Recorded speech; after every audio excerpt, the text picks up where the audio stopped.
Good morning to all of you. You all are welcome. Today we are going to discuss regarding the second paper of GS, and that will be especially specialized in the context of the Constitution. So our topic will be the Indian Constitutions and the first chapter of the Constitution, that is preamble. So let us start it, please. Let us start it. Constitution.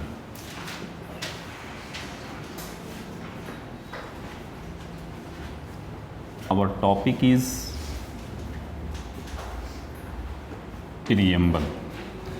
What will be the approach to deal the chapters? First of all, we have to make the graph and chart on the board. So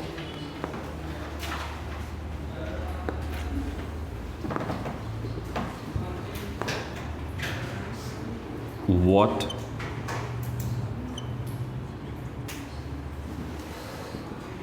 origin, source of preamble, essence, ingredients,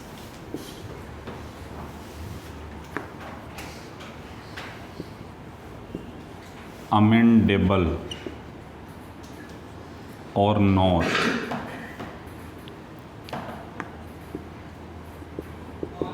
significance,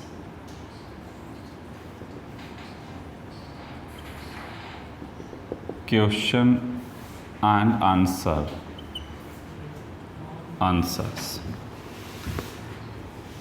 The essence also categorized into three sections. Number one, source of Constitution,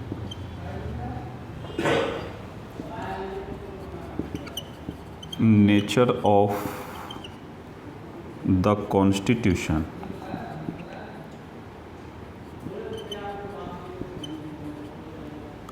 objectives of the Constitution. Okay. Source of the Constitution, here the source of preamble. Okay. Here essence, ingredient, nature of the Constitution, objectives of the Constitution. Okay. Source of the Constitution, we the people of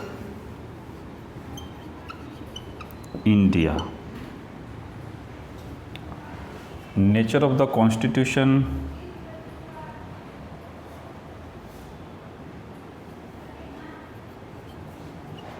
sovereign, socialist, secular,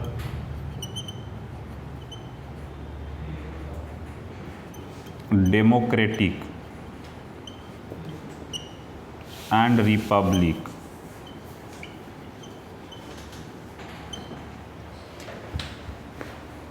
This is the terminology. There are 5 terminology: the sovereign, socialist, secular, democratic, republic come under the nature of the Constitution. Okay, it reflects the nature. Here is objective of the Constitution. Objectives: justice,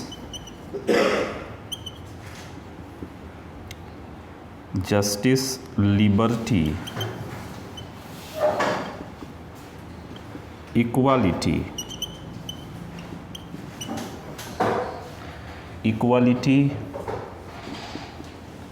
fraternity,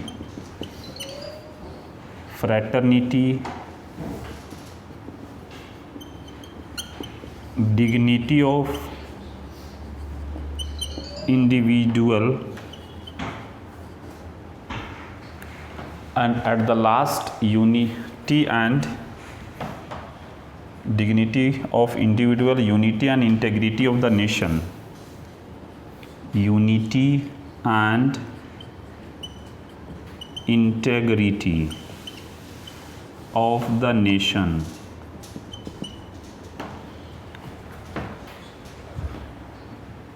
These are the some words: justice, liberty, equality, fraternity, dignity of individual and unity and integrity of the nation. These are the objectives of the Constitution. If you prepare, understand this chart, you can deal the questions in exam hall. Okay, you will get the dynamic ideas in the context of the chart. So let us clear the one by one. Okay,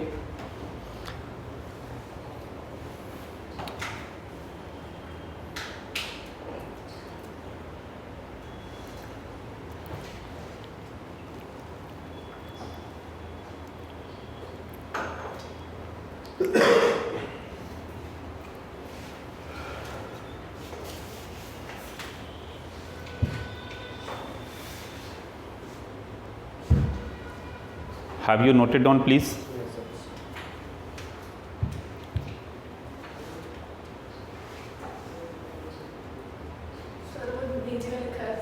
Unity and integrity of the nation. Unity and integrity of the nation.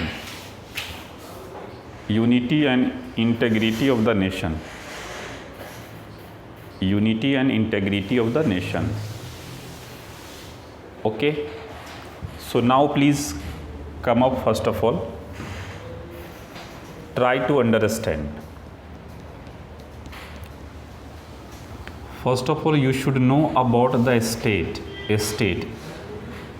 In the last class, I have discussed regarding the states. What will be the ground to be called a state? There are 4 grounds.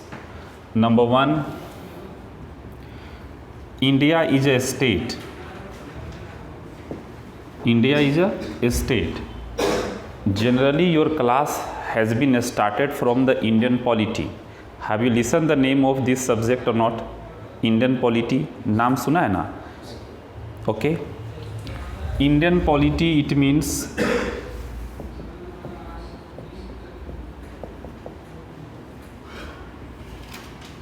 under the Indian polity, we study about the state and how the state functions. It means formation of a state,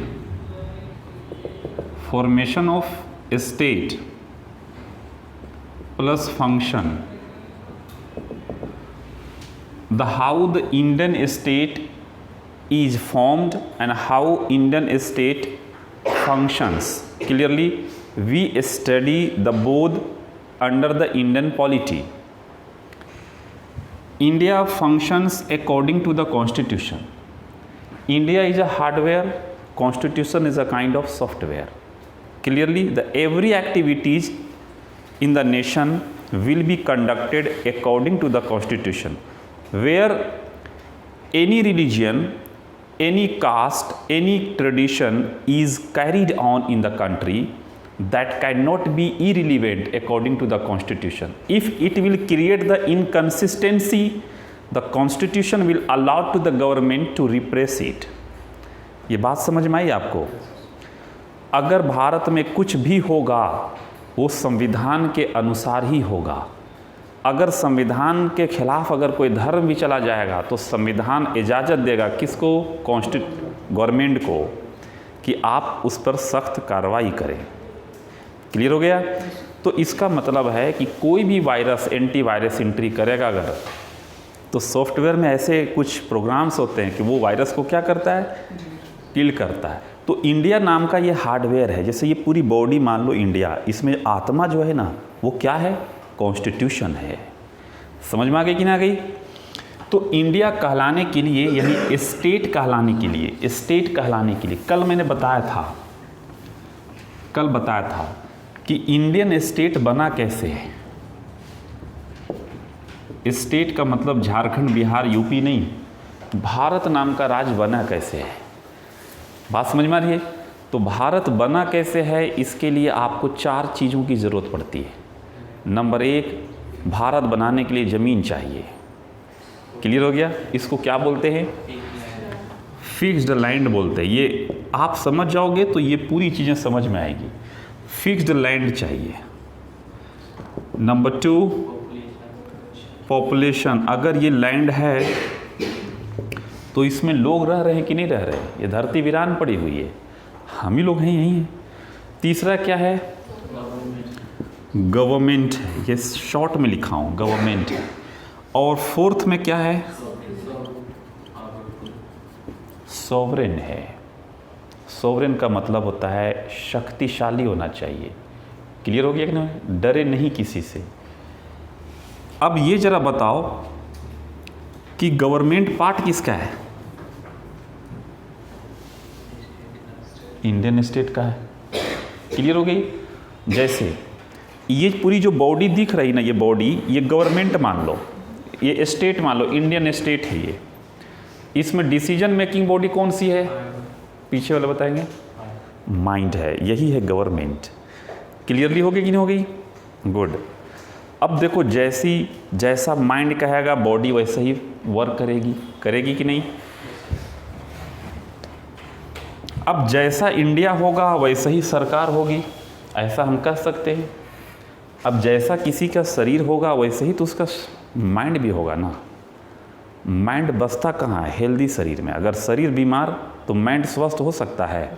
नहीं हो सकता है। Clear हो गया कि नहीं हो गई? अब देखो, ये इंडियन स्टेट का पार्ट है गवर्नमेंट, और इंडियन स्टेट डील किसके थ्रू हो रहा है? कॉन्स्टिट्यूशन के। यहाँ पे कह रहा है nature of the constitution. Exam में आपसे नहीं पूछेगा कि discuss the nature of the constitution, क्योंकि ये बात लिखी गई है साफ लफ्ज़ों में। आपसे पूछेगा वो बात जो नहीं लिखी गई है। क्लियर हो गई कि नहीं हो गई? पूछेगा कि नेचर ऑफ गवर्नमेंट क्या है। तो देखो, जो नेचर कॉन्स्टिट्यूशन का है और कॉन्स्टिट्यूशन के थ्रू इंडियन स्टेट डील होता है। क्लियर हो गया? तो जो नेचर कॉन्स्टिट्यूशन का होगा वही नेचर इंडिया का होगा कि नहीं होगा? मेरी बात समझ में आई? तो यहाँ पर नेचर ऑफ स्टेट कर सकते हैं, कैसा कर सकते हैं या नहीं कर सकते? यहाँ तक समझ में आ रही? पीछे वाले अपने अपने जेस्चर से क्लियर करना भाई। मेरे अंदर 2 चीज़ें आदत होती है। मैं पढ़ाता हूँ बड़ा एनर्जेटिक होकर के। हमें चाहिए आप रिफ्लेक्ट करें, या तो समझ रहे हैं और या तो नहीं समझ रहे हैं। नहीं समझेंगे 5 बार पढ़ाऊँगा आपको, 10 बार पढ़ाएंगे 10 times clearly. But at any how हमें क्लियर करके जाना है।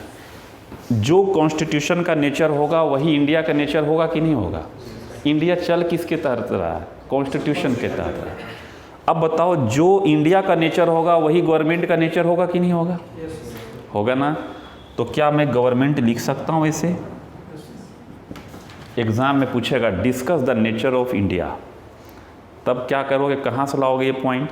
तो भाई जो कॉन्स्टिट्यूशन का नेचर है ना वही इंडियन स्टेट का, क्योंकि इंडियन स्टेट डील कैसे हो रहा है? जो कॉन्स्टिट्यूशन कहेगा वही तो सरकार भी करेगी। सरकार का नेचर अलग थोड़ी हो सकता है। इसलिए सरकार चलती कैसे है? कॉन्स्टिट्यूशन के तहत चलती है। तो जो कॉन्स्टिट्यूशन का नेचर होगा वही स्टेट का नेचर होगा और वही गवर्नमेंट का नेचर होगा। लिख लो ऑब्लिक डाल करके आप।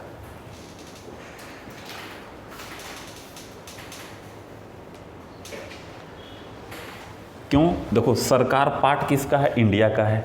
तो इंडिया का जैसा नेचर रहेगा सरकार की वैसी नेचर रहेगी। इंडिया डील कैसे हो रहा है? कॉन्स्टिट्यूशन से हो रहा है। अब ये बताओ कि यहाँ पर लिख सकते हैं जो ऑब्जेक्टिव कॉन्स्टिट्यूशन का है वही ऑब्जेक्टिव इंडिया का होगा कि नहीं? और जब इंडिया का होगा तो गवर्नमेंट कहाँ? इंडिया से बाहर तो नहीं है, इंडिया ही की है। तो यहाँ पर भी आप लिखोगे स्टेट प्लस गवर्नमेंट।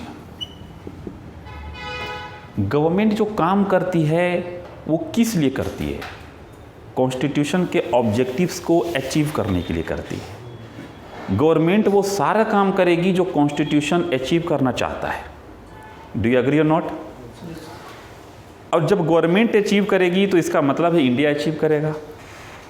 तो जो लक्ष्य गवर्नमेंट का होता है वही लक्ष्य इंडिया का होता है। और ये सारे लक्ष्य किससे डिटरमाइंड होते हैं? कॉन्स्टिट्यूशन से होते हैं। यहाँ तक समझ में आ रही होगी बात? Any problem? चलें आगे। मैं एकदम बिल्कुल बच्चों की तरह समझाना शुरू कर दिया हूँ। इसके बाद नहीं समझ में आएगा फिर से पूछना, फिर से समझाएंगे आपको। देखो,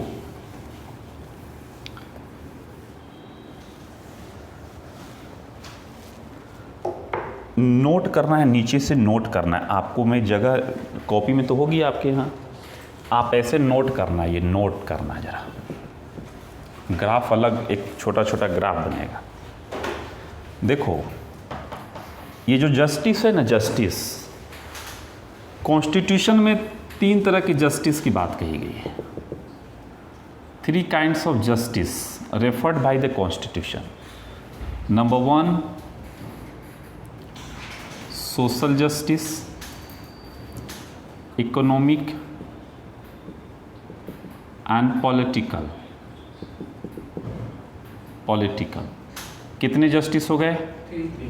3 जस्टिस। इसको नोट कर लीजिए।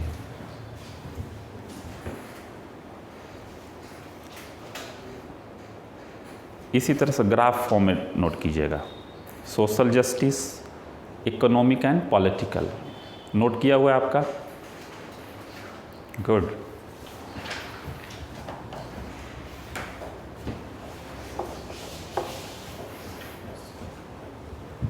ये कितने हो गए? 3 हो गए, है ना? गुड। इस तरह से कर लेना।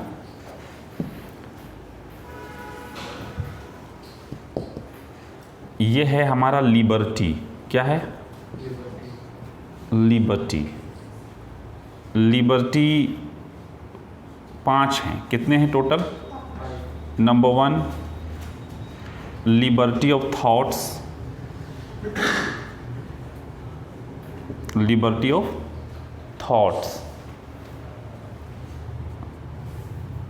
Expression,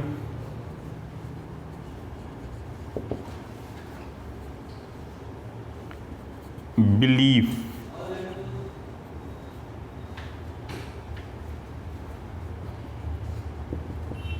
faith and worship. There are 5 liberties conferred under the constitution. Clearly, liberty of thoughts, सबसे पहले क्या आएगा दिमाग में? थॉट्स आएगा। थॉट्स आया तो क्या लगेगा उसको? एक्सप्रेस कर दे, हम डिलीवर कर दे, और आपकी मर्जी उस पर बिलीव करो या ना करो। जैसे मेरे दिमाग में विचार है, मैं पढ़ा रहा हूँ, एक्सप्रेस कर रहा हूँ, अब आपको अच्छा लगे या ना लगे ये आपकी मर्जी। Clearly.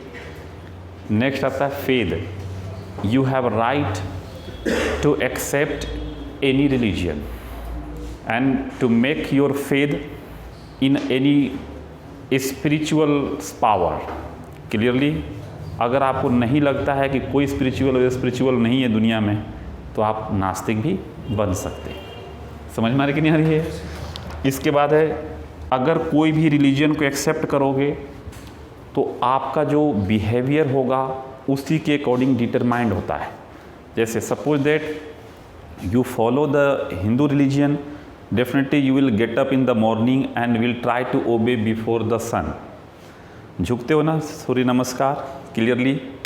But in the different religion this practice can not be carried on. Any problem? तो ये है हमारा क्या है? लिबर्टी है। There are 5 kinds of liberty, 3 kinds of justice, 5 kinds of liberty. Next please, equality. Equality, equality. There are 2 kinds of equality. Number 1, status, and number 2, opportunity. Opportunity. Status, STATUS, status. Next, opportunity. इसको opportunity मत पढ़ना। क्या पढ़ना है? Opportunity. सबका status की बात करता है। यहाँ इसका मतलब होता है प्रतिष्ठा, सबकी प्रतिष्ठा, और दूसरा है अवसर, अपॉर्चुनिटी मिलेगा। कितने हो गए? 2 हो गए। एग्ज़ाम में आपसे ये वाला वर्ड नहीं पूछेगा, आपसे नंबर में अगर पूछ दिया तो नंबर याद रखना। क्लियर हो गई कि नहीं हो गई कि कौन सी चीज़ कितने नंबर में बात कही गई है, क्योंकि एक एग्ज़ाम में पूछा है, अगला में हो सकता है टारगेट बने, क्योंकि क्वेश्चन का फॉर्म चेंज होता है, मैटर थोड़ी चेंज होगा, वो तो वही रहता है। समझ में आ रही कि नहीं? यहाँ तक बात समझ में आ गई? गुड।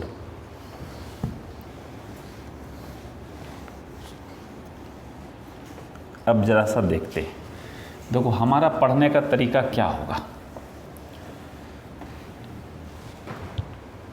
हम इसको इसलिए पढ़ रहे हैं ताकि एग्ज़ाम में बेस्ट परफॉर्म करें। अब परफॉर्म करोगे कैसे?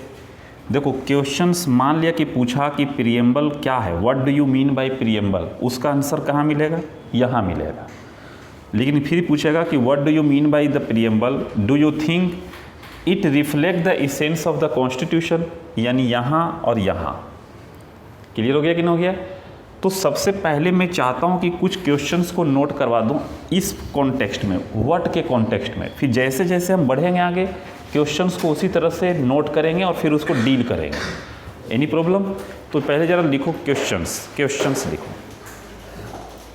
क्वेश्चन लिखो, आप लिखो what do you mean by, what do you mean by, what do you mean by, what do you mean by preamble, what do you mean by preamble, do you think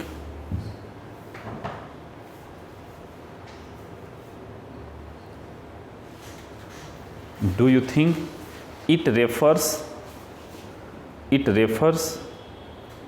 the essence of the constitution, it refers the essence of the constitution?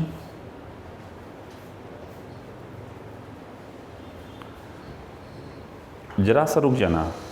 Essence का मतलब आप जरा सा जान लो। Essence का मतलब होता है सार, एक ऐसा आवश्यक गुण जब अगर किसी गुड्स से या किसी सब्जेक्ट से अगर उसको निकाल दोगे तो उसका नेचर स्पॉइल हो जाएगा। जैसे शरीर को जिंदा रहने के लिए आत्मा का होना ज़रूरी है, आत्मा अगर निकल गई तो शरीर क्या हो जाएगा? नष्ट हो जाएगा। तो इसेंस क्या हो गया उस बॉडी का? आत्मा हो गई। आग में जलाने वाली कैपेसिटी को निकाल दो तो आग को कोई यूज करेगा खाना पकाने के लिए? नहीं करेगा। तो आग का आवश्यक गुण क्या है? जलाना। पानी का इसेंस क्या है? प्यास को बुझाना। अगर ये कैपेसिटी निकल गई पानी से तो यहाँ पर रखूँगा इसको? नहीं ना, यही है इसेंस। क्लियरली अगर कॉन्स्टिट्यूशन से अगर ये वाली चीज़ों को निकाल दिया जाए तो क्या हो जाएगा? कॉन्स्टिट्यूशन ख़त्म हो जाएगा, स्पॉइल्ड हो जाएगा। समझ में आ रही कि नहीं? रीयून्ड हो जाएगा। क्लियर हो गया? अगर कह दो कि कॉन्स्टिट्यूशन से निकाल दो सेकुलर वर्ड, इसको निकालोगे तभी तो आप कोई दूसरा मॉडल्स को अप्लाई कर सकते। जैसे कुछ लोग कहते हैं हिंदुत्व राष्ट्र घोषित करना है, तो हिंदुत्व राष्ट्र घोषित करने के लिए आपको क्या करना पड़ेगा? सेकुलर को निकालना पड़ेगा। लेकिन जैसे ही निकालोगे तो कॉन्स्टिट्यूशन क्या हो जाएगा? स्पॉइल्ड हो जाएगा। मेरी बात समझ में आ रही कि नहीं आ रही है? तो कॉन्स्टिट्यूशन का ये क्या है? एक तरह से आत्मा है। यही रीजन है कि कॉन्स्टिट्यूशन के प्रीएम्बल को कहा गया it is the soul of constitution. मेरी बात समझ में आ गई होगी कि क्यों कहा गया है सोल, मतलब आत्मा क्यों कहा गया है?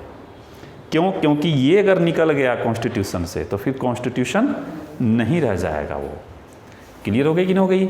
ना तो ये पता चलेगा कि कॉन्स्टिट्यूशन चाहता क्या है और ना ये पता चलेगा कि कॉन्स्टिट्यूशन दिखता कैसा है। क्लियर हो गई कि नहीं हो गई? देखो ये कॉन्स्टिट्यूशन कहता है सेकुलर, बिना डिस्क्रिमिनेशन का कॉन्स्टिट्यूशन डील करेगा सभी जनता के साथ। यही तो होता है सबका साथ, मतलब कॉन्स्टिट्यूशन में ही लिखा हुआ है सबका साथ सबका विकास। वो तो बोला जा रहा है कहीं दूसरे जगह से। क्लियर हो गई कि नहीं हो गई? कुछ क्लियर हो गई बाबू? तो ये इसेंस है, हम लोग डील करेंगे इसको बहुत डेप्थ में। क्लियरली? तो पहले हम लोग इसको डील कर रहे हैं। पहला क्वेश्चन लिखा था ये पॉइंट का था और इस पॉइंट का था। ओके, दूसरा क्वेश्चन लिखो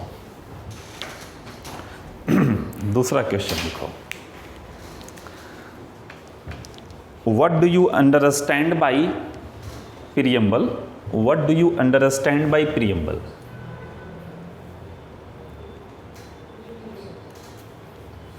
do you think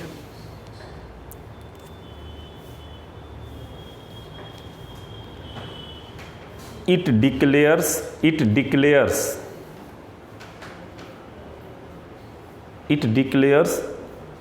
the objectives of the constitution? अब ये बताओ, इस क्वेश्चन को लिखने के लिए किस पॉइंट पर हिट करोगे आप? चार्ट को देख के बताना।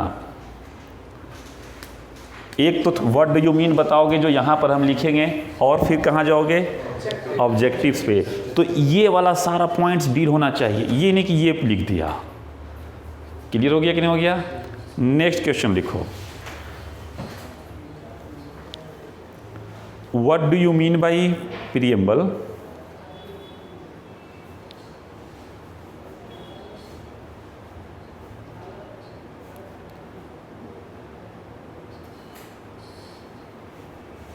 It refers the nature of the constitution. Discuss it with example. Discuss it with example. Discuss it with example. अब आप बताओ कि कौन सा पॉइंट पे हिट करोगे? नेचर वाले पे करोगे, इस पॉइंट पर करोगे। क्लियर हो गई? तो कुछ समझ में आ रहा है? देखो कहाँ से कहाँ जाना है क्वेश्चंस पे। ओके, इसी को बोलते हैं एप्लीकेशन। हम पढ़ रहे हैं विद्वान बनने के लिए नहीं, क्या करने के लिए पढ़ रहे हैं? एग्ज़ाम निकालने के लिए।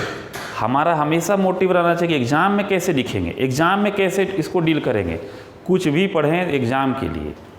अगर विद्वान बनना है तो you can join in any university.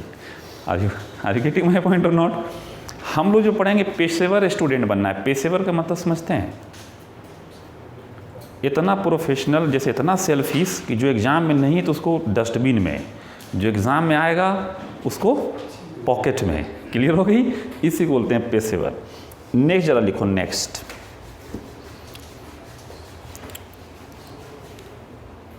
What do you mean by the preamble?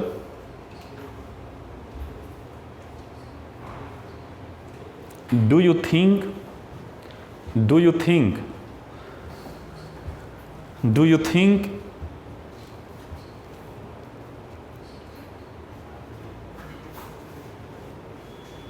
it consists consists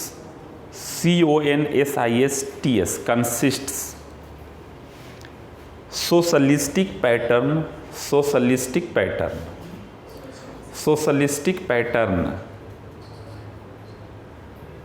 discuss it with example। देखो एक पॉइंट पर फोकस कर रहा है क्वेश्चन। किस पॉइंट पर? देखो ये इस पॉइंट पर फोकस कर रहा है, इस पॉइंट पर।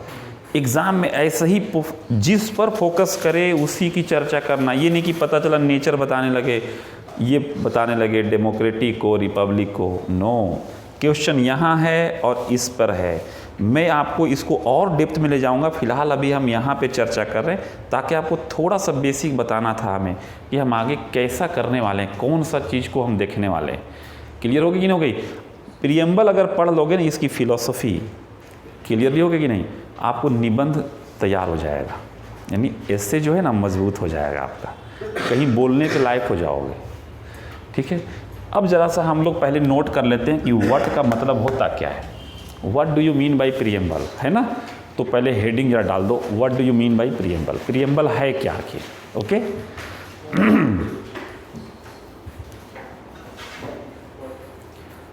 Heading what do you mean by preamble, heading डाल दो जरा। व्हाट है ना, व्हाट। पॉइंट नंबर में लिखोगे, पॉइंट नंबर 1 2 3 4 इस तरह से लिखो। Point number 1, it is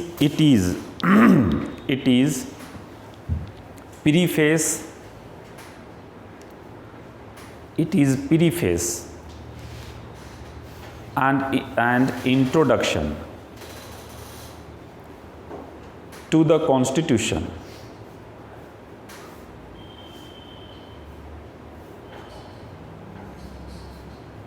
clearly ये बताता है कॉन्स्टिट्यूशन है क्या नहीं है ना। पॉइंट नंबर 2 लिखो। It refers to the source of authority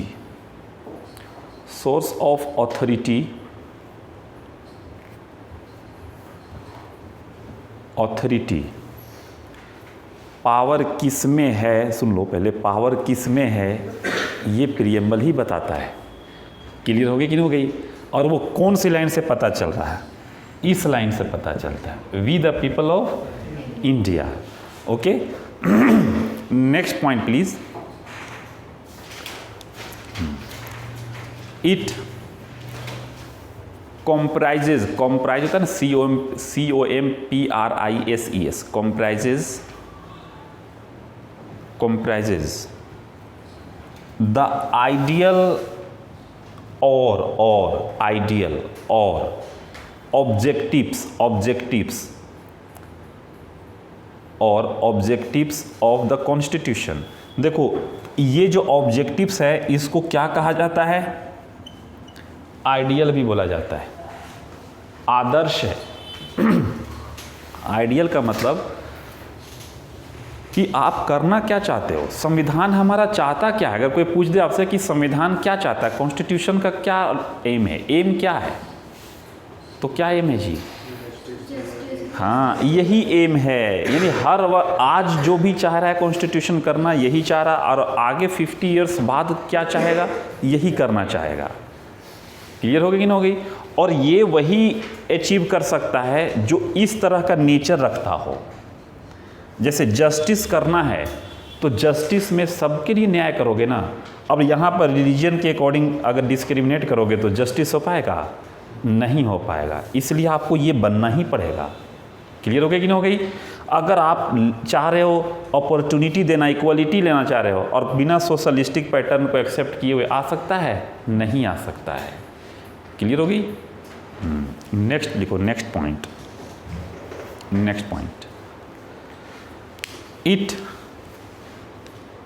it consists the nature of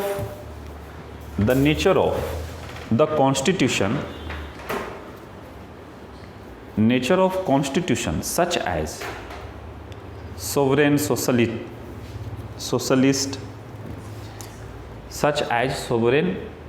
socialist बस इतना ही करना है।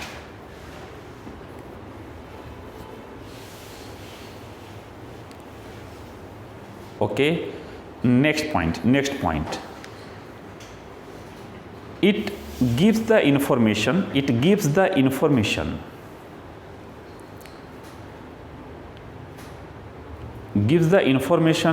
to the adoption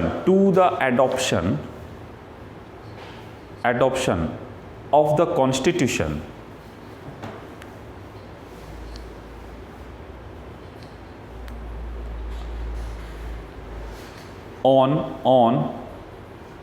on 26 November 1949 adopt कब किया गया था कॉन्स्टिट्यूशन को? 1949 को एडॉप्ट किया गया था। इसकी जानकारी कौन देता है? प्रियम्बल ही देता है ना। क्लियरली? Next please. नेक्स्ट देखो, हम जो पॉइंट लिख रहे हैं मेरे भाई, आप देखोगे सारा यहीं से खोज के लिख रहा हूँ, इस चार्ट से ही निकाल रहा हूँ। समझ में आ गया कि नहीं? आपको भी यही टेक्निक देखना है, तब जाकर के क्या हो जाओगे, हैंड फ्री हो जाओगे, और नहीं तो फिर किताब टांगना पड़ेगा। ठीक है, ये तो कर नहीं सकते हम लोग। ओके, नेक्स्ट जरा लिखो। Next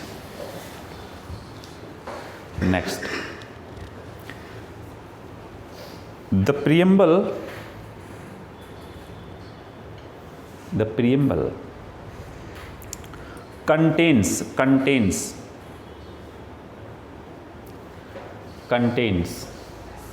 such informations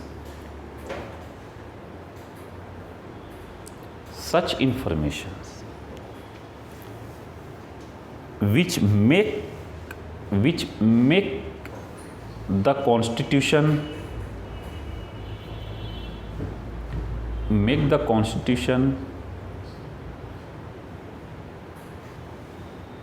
an organic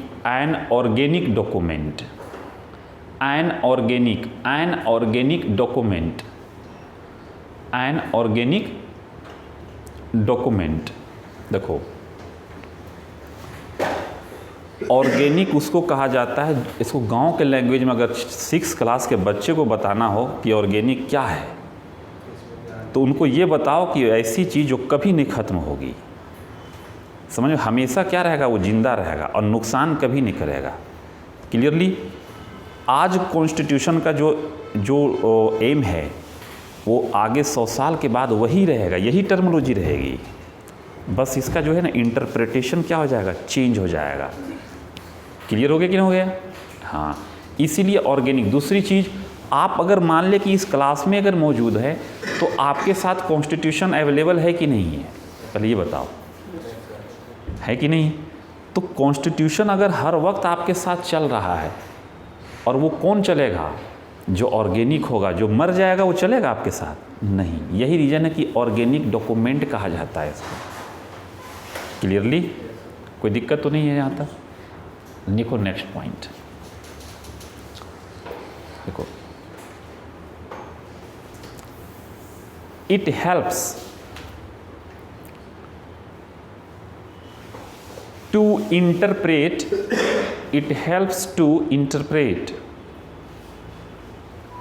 the ambiguous article. Ambiguous बोलते हैं इसको, AMBGUOUS, इसकी स्पेलिंग ये वाली, ambiguous article. It help to interpret the ambiguous article of the constitution. Ambiguous का मतलब होता है अनएक्सप्लेन्ड, जो कहीं पर नहीं समझ में आ रही है बात, तो कहाँ से हेल्प लेंगे, प्रीएम्बल से लेंगे। क्लियर हो गई? तो आप समझ सकते हो कितना इम्पोर्टेंस होगा इसका, है ना? गुड। अब कोई पूछे कि what do you mean by preamble, तो इतना कितने पॉइंट लिखे हैं हमें? 7 पॉइंट बता पाओगे ना? हाँ। अब आते हैं, जरा एक एक करके करेंगे, ये सब बेसिक है। हमारा मेन टाइम जो लगेगा ना वो इसमें लगेगा, इसमें काफ़ी टाइम लगने वाला है। ओके, पॉइंट नंबर जरा सेकंड में आते हैं, वर्ड को हटा देता हूँ। ओरिजिन ये आया कहाँ से?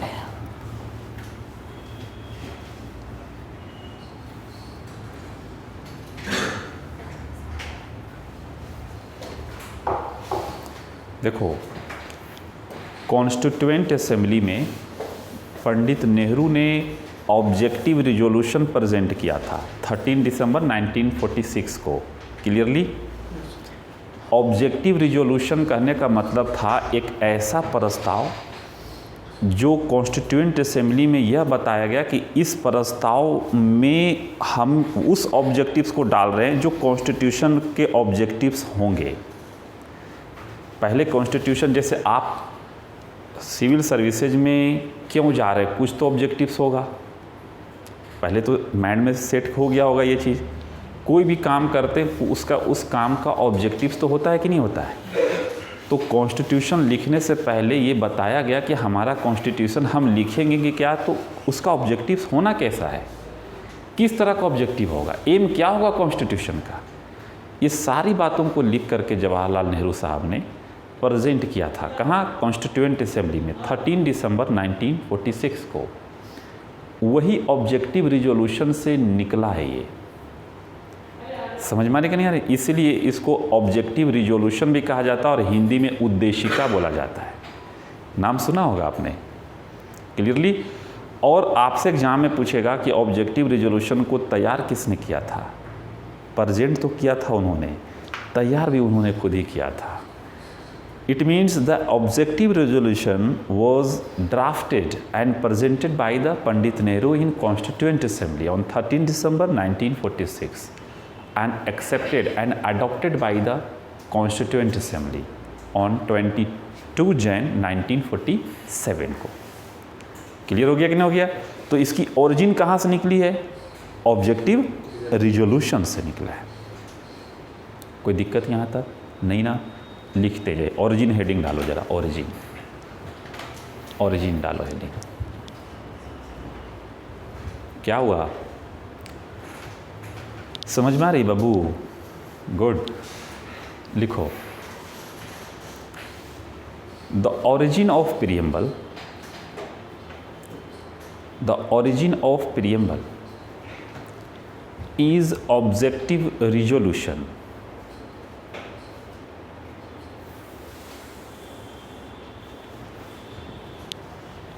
The objective resolution, the objective resolution, the objective resolution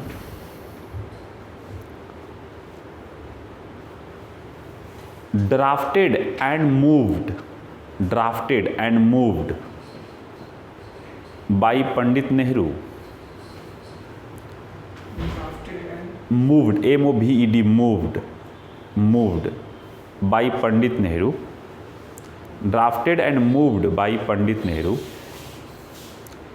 in Constituent Assembly, in Constituent Assembly, in Constituent Assembly, in Constituent Assembly on 13 December 1946, on 13 December 1946।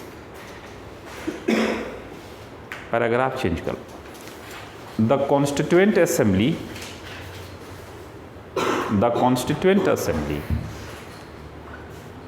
adopted the draft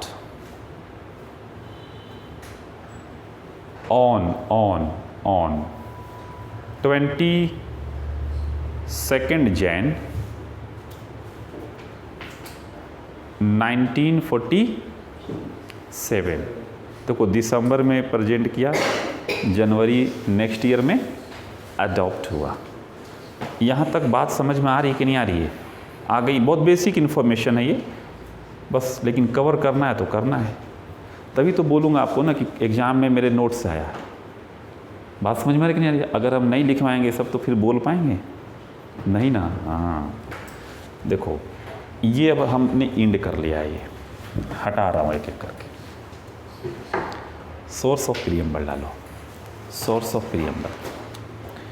hello mister source of preamble, heading please. आप लोग line वाली copy में लिखते हैं, आप लोग copy plane रखा कीजिए। हाँ, यू ऑल्सो प्लीज़ मिस्टर। अच्छा ये रफ कॉपी है क्या? अच्छा हो गया, फेयर करते हो। सोर्स ऑफ प्रीएम्बल, इसमें 2 पॉइंट में इंड करूंगा इस इंफॉर्मेशन को। पॉइंट नंबर 1 डालो, point number 1, point number 1 please. पहले समझ लो ये लिया गया है कहाँ से? यूएसए से लिया गया है।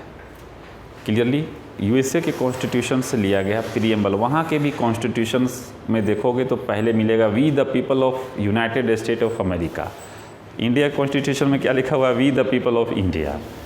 तो ये यूएसए कॉन्स्टिट्यूशन से लिया गया, लेकिन इसकी जो लैंग्वेज है ना, लैंग्वेज वो ऑस्ट्रेलिया के कॉन्स्टिट्यूशन से लिए गए, जो लिखने का तरीका है जो।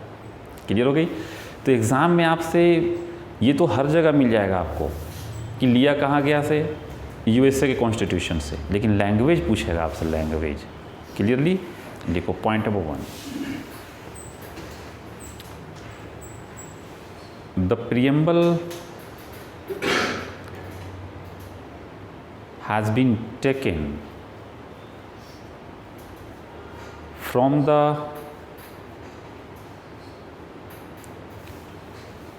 Constitution of USA,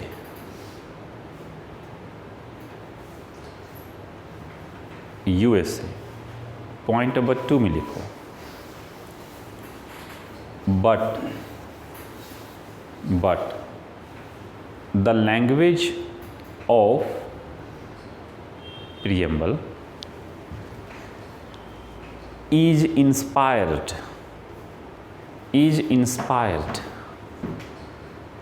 from the Constitution of Australia, from the Constitution of Australia. कोई दिक्कत यहाँ तक? अब आ जाते हैं हम लोग essence of the constitution. Okay, heading जरा डाल दो, essence of the constitution. Essence of the constitution.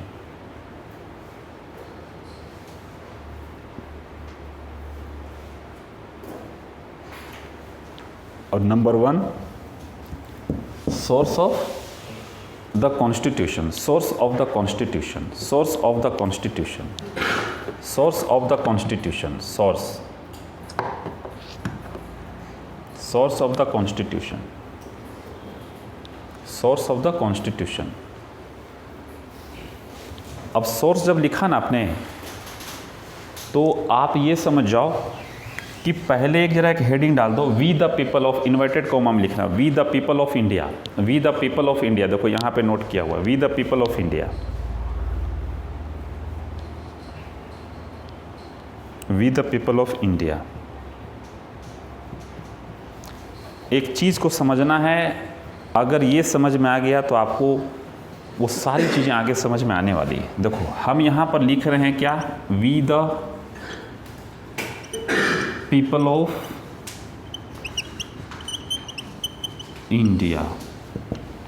We the people of India.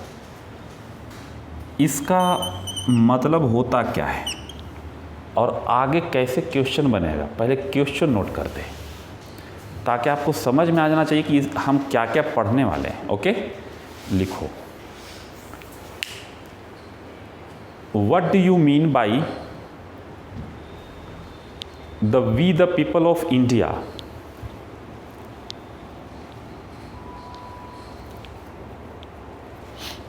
Do you think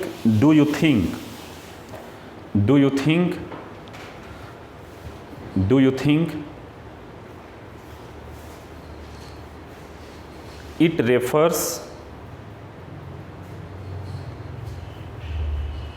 to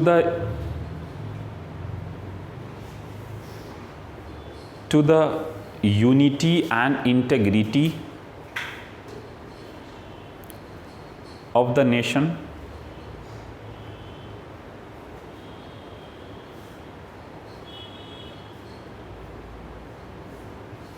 इस वर्ड से ऐसा आपको लगता है कि यूनिटी कहीं पता चल रही है, लगता है? हाँ, पॉइंट नंबर 2 लिखो. पॉइंट नंबर नहीं बल्कि क्वेश्चन नंबर 2 लिखो. Question number 2 please. Discuss the first and foremost value of the constitution. Discuss the first and foremost value of the Constitution.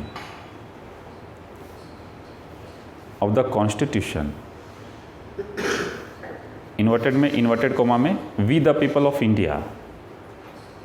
We the people of India. We the people of India. यहाँ तक बात समझ में आ गई होगी. Question number next लिखो.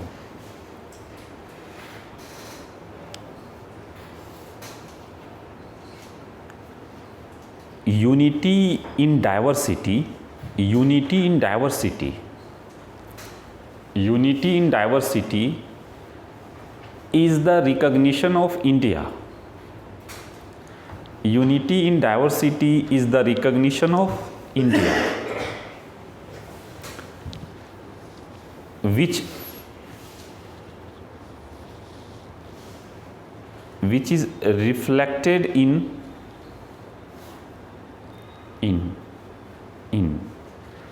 we the people of India. We the people of India, which is reflected in we the people of India. आपके पहले के नोट से थोड़ा डिफरेंट लगेगा, हर क्लास में ऐसे ही होता है, चेंज हो जाता है. क्लियर हो गया कि नहीं? वो सीक्वेंस भी नहीं मिलेगा जो सीक्वेंस आप सोचते होंगे उस क्लास में, है ना. अब जो देखो क्वेश्चन लिखने जा रहे हैं ना, वो ये होगा, एप्लीकेबल क्वेश्चन होगा, यानी करेंट अफेयर से जुड़ा होगा। देखो, हम भारत के लोग हैं, वी द पीपल, और हम कह रहे हैं कि हम हैं, और यहाँ पर कोई गरीब है, कोई अमीर है, बात समझ में आ रही कि नहीं? और किसी को मॉब लिंचिंग कर दिया जा रहा है रिलीजन के नाम पे, कास्ट के नाम पे, तो ये सब वी को कमज़ोर करेगा या स्ट्रॉन्ग करेगा? कमज़ोर करेगा। तो रिसेंट में कौन कौन से चैलेंजेज अकर हुए हैं we the people of India के सामने, उस कॉन्टेक्स्ट में क्वेश्चन लिखने जा रहा हूँ, ठीक है? और हम आगे डिस्कस करेंगे सारा मैटर। लिखो, discuss the challenges occurred, discuss the challenges occurred before we the people of India,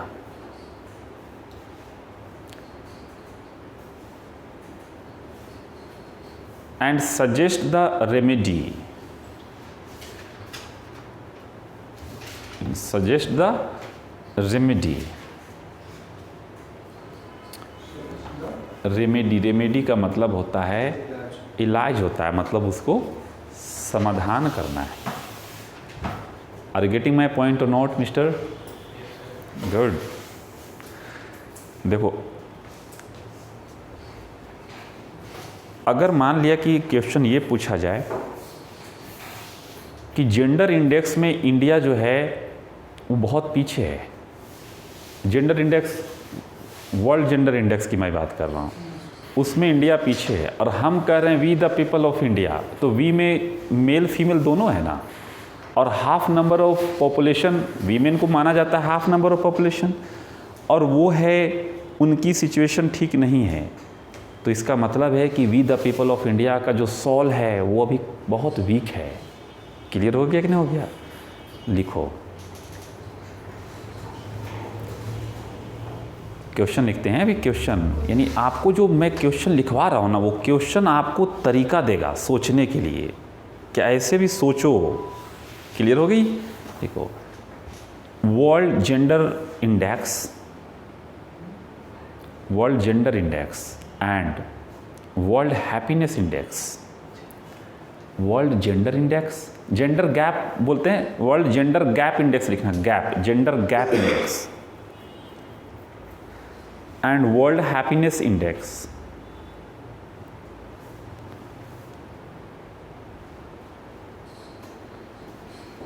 show लिखना, show the dilapidated condition, dilapidated condition, date होता है ना, date, dilapidated condition of India, which make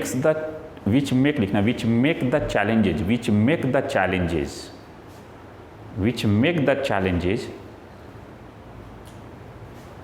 challenges before we the people of India,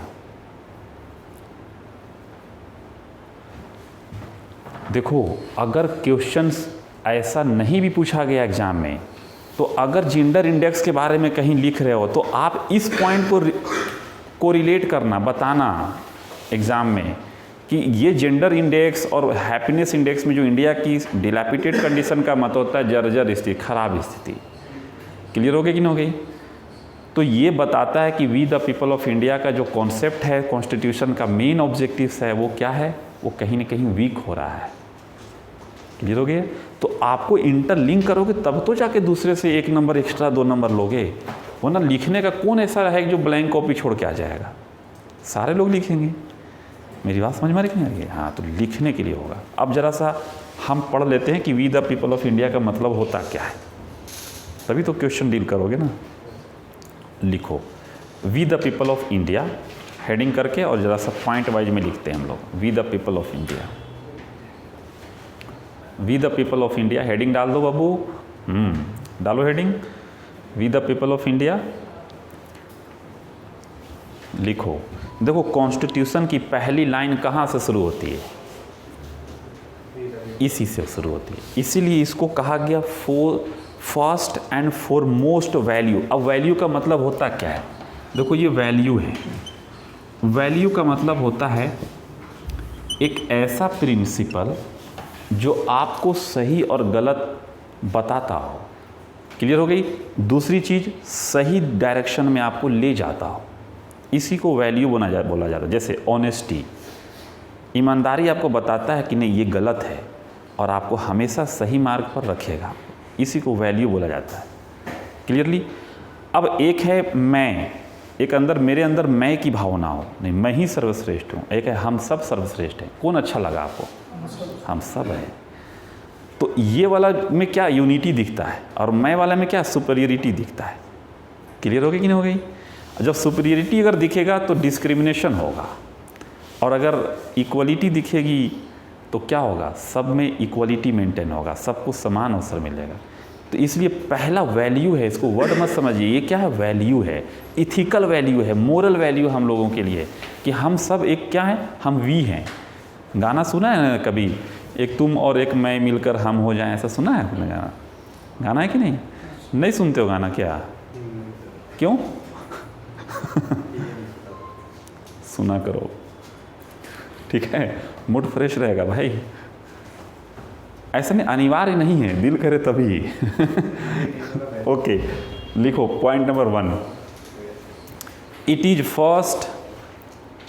first and foremost value of the constitution. It is first and foremost value of the constitution. First and foremost value. First and foremost value. First and foremost value. First and foremost value of the constitution. एक चीज़ और ध्यान देना है। Number 1, पहली बात तो लिख लिया हमने। पॉइंट नंबर 2 में देखो, भारत एक भवन है, क्या है? एक बिल्डिंग है, और इस बिल्डिंग जो बनी है वो आई से नहीं बना है, किस से बना है? वी से बना है, वी से। क्लियर हो गई कि नहीं हो गई? अगर आई कह दोगे तो कहेगा नहीं ये भारत मेरा है और ये मेरा ही देश है, तुम लोग का नहीं, ऐसा लोग कहने शुरू कर देगा। लेकिन ये क्या है? भारत हम सब का है। क्यों? क्योंकि उसमें जो ईंट लगी हुई है ना, वो कौन सा है? वी है या आई वाला है? वी का है। तो इसको अंग्रेजी में बोला जाता है इडिफाइस। इडिफाइस का मतलब होता है भवन। क्लियर हो गई? तो लिखेंगे the whole edifice, the whole, WHOLE, whole, the whole edifice, bracket में लिखिएगा India, the whole edifice, bracket में क्या लिखोगे? India, made up of we, note आई,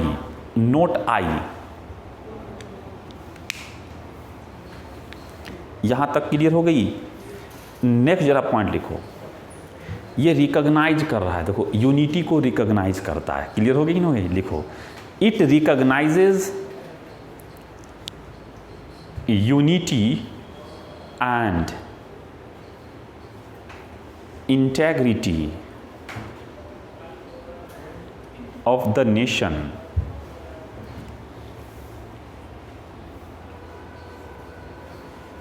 कोई दिक्कत यहां तक? देखो, पावर है किसके पास? आई के पास या वी के पास? वी के पास है। बात समझ में नहीं आ रही है? तो ये बताता है कि सोर्स ऑफ ऑथोरिटी कौन है। चाहे इंडिया में सुप्रीम कोर्ट हो, चाहे हाई कोर्ट हो, चाहे गवर्नर हो, प्रेसिडेंट हो, चाहे प्राइम मिनिस्टर हो, सबसे ऊपर कौन है? We the people of India. देखो, आपसे कोई पूछे सरकार बड़ा है कि संविधान बड़ा है? संविधान से बड़ा कौन है? जनता है। हाँ, क्लियर हो गई कि नहीं हो गई? कोई दिक्कत यहाँ तक? गुड। अब देखो, तो अगर संविधान से ऊपर जनता है तो ये जो संविधान पावर जो गेन कर रहा है वो किस से गेन कर रहा है? तो हमसे, यानी वी से कर रहा है। बिल्कुल सही। और संविधान से पावर सरकार गेन करती है। सुप्रीम कोर्ट को पावर कौन दे रहा है? कॉन्स्टिट्यूशन दे रहा है। और कॉन्स्टिट्यूशन को पावर कौन दे रहा है? हम दे रहे हैं। तो सबसे सुपीरियर कौन हो गया? हम लोग हो गए। तो पूरा सोर्स ऑफ ऑथोरिटी कौन है? We the people of India है। लिखो, It refers to the source of authority of the Constitution.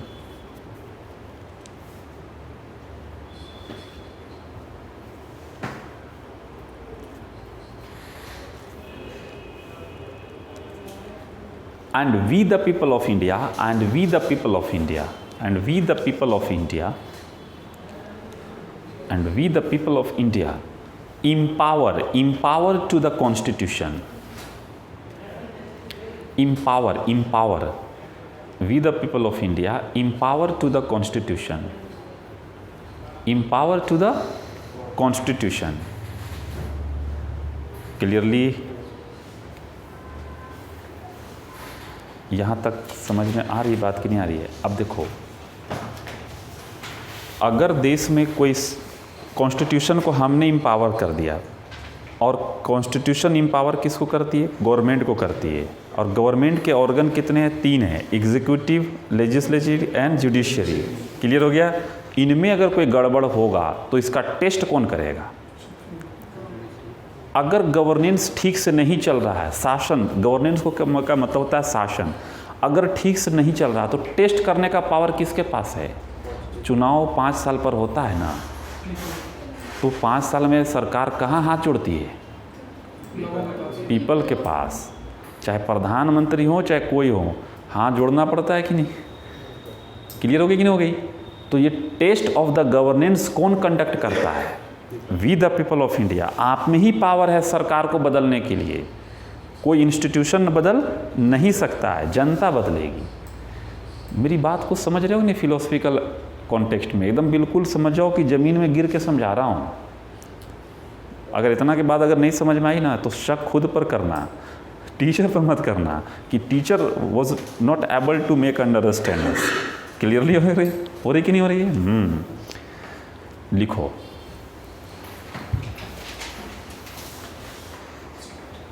Test of the governance. Test of the governance, हाँ नेक्स्ट पॉइंट है इसी में, next point. Test of the governance is conducted by we the people of India. We the people of India.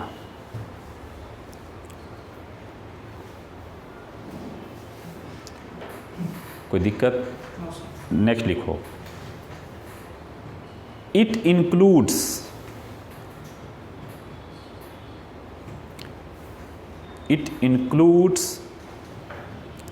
the unity in diversity as the soul का मतलब होता है आत्मा, soul, as the soul। देखो, we का मतलब ही होता है यूनिटी। हम भले हिंदू हो, मुस्लिम हो, सिख हो, क्रिश्चियन हो, पर हम हैं क्या? वी हैं, आई नहीं हैं। क्लियर होगी कि नहीं हो गई? दूसरी चीज़, एक बात और है इसमें, हम अगर नॉर्थ ईस्ट से बिलोंग करते हैं या वेस्ट से बिलोंग करते हैं, हमने अपने ज्योग्राफिकल सॉवरेनिटी को, हमने अपने कल्चरल सॉवरेनिटी को, हर का कल्चर प्यारा लगता है कि नहीं? और जाके पूछिए, गाड़ियों में जो लिख करके चलते हैं ना, जाट, गुज्जर, जाओगे राजस्थान में तो राजपूत मिलेगा। ऐसा होता है कि नहीं? हमारा बिहार में ये सब चीज़ नहीं देखने को मिलता है, वहाँ के लोग इस तरह की चीज़ नहीं करते हैं। ठीक है, यहाँ पर सुपीरियरिटी शो किया जाता है जाति को लेकर के, ये इससे पता चलता है। संविधान कहता है कोई सुपीरियर नहीं है। क्लियर हो गई? लेकिन उसके बावजूद भी हम इस सुपीरियरिटी को त्याग करके और एकता को अपनाया, यूनिटी को अपनाया, और वो रिफ्लेक्ट किससे होता है? वी से होता है। अगर आप सुपीरियरिटी को नहीं गिव अप करोगे तो वी बन पाओगे? नहीं बन पाओगे। क्लियरली लिखो, the people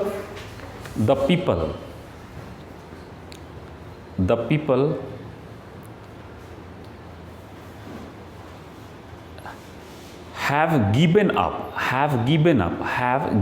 up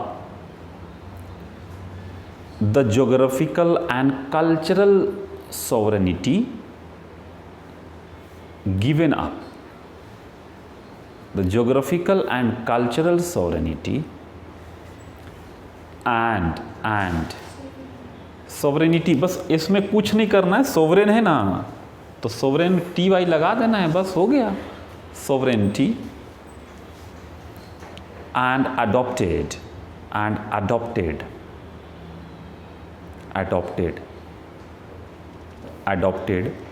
the unity in the form of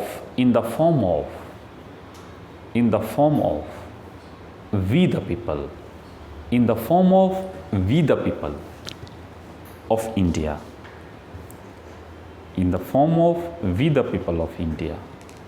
ये बात समझ में आ रही है? ये तो हमने अच्छी बातें लिखी है। अब ज़रा सा देखो कि इसमें चैलेंजेस क्या क्या है, तो हेडिंग ज़रा डालो। ये सब किताब में नहीं मिलेगा, किताब इन्फॉर्मेटिव बुक है। बुक एग्ज़ाम में क्या पूछता है, एनालिटिकल अप्रोच डिमांड करता है। समझ में आ रही कि नहीं आ रही? अगर इन्फॉर्मेशन मांगेगा तो आपसे ज़्यादा रटने वाले सलाहियत कई लोगों में है, लेकिन एग्ज़ाम उससे नहीं निकलता है। क्यों? क्योंकि एनालिटिकल अप्रोच नहीं होता है उनमें। क्लियर हो गई कि नहीं हो गई? हाँ, तो ज़रा सा लिखो, challenges before we the people of India. challenges before we the people of India, challenges before we the people of India, challenges before we the people of India, challenges। कोई दिक्कत यहाँ तक? अब ज़रा सा देखना, ध्यान से देखना भाई, चैलेंजेस क्या क्या हैं, आपको खुद भी पता चल जाएगा चैलेंजेस क्या क्या है। चैलेंजेस, ओके, देखो क्या क्या चैलेंजेस हो सकता है। पहला चैलेंजेस क्या हो सकता है अगर आपके according, if we talk about according to your point of view, what will be the first challenges? Please tell me.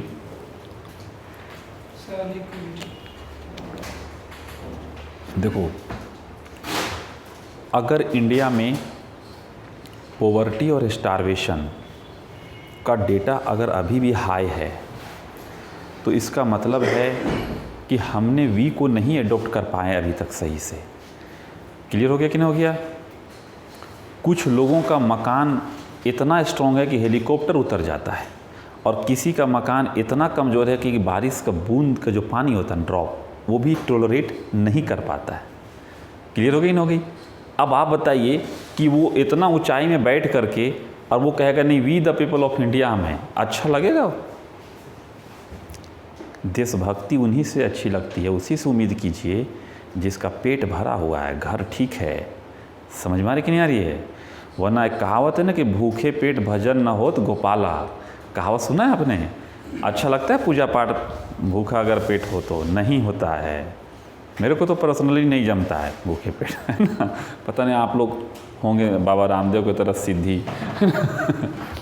देखो, अगर कोई भूखमरी का शिकार है और उनके सामने जाके भारत माता की जय जय कहते रहो और कहो कि तुम भी लगाओ, वो लगा पाएगा बेचारा? और लगा भी दिया अगर जोर ज़बरदस्ती तो दिल से नहीं लगाएगा।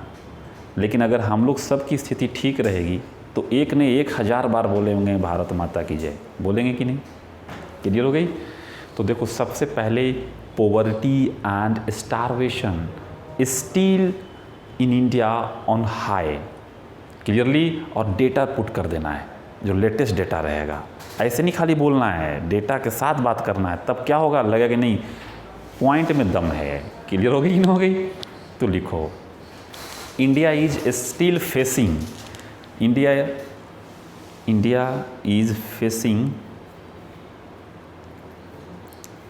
FACING, facing poverty and starvation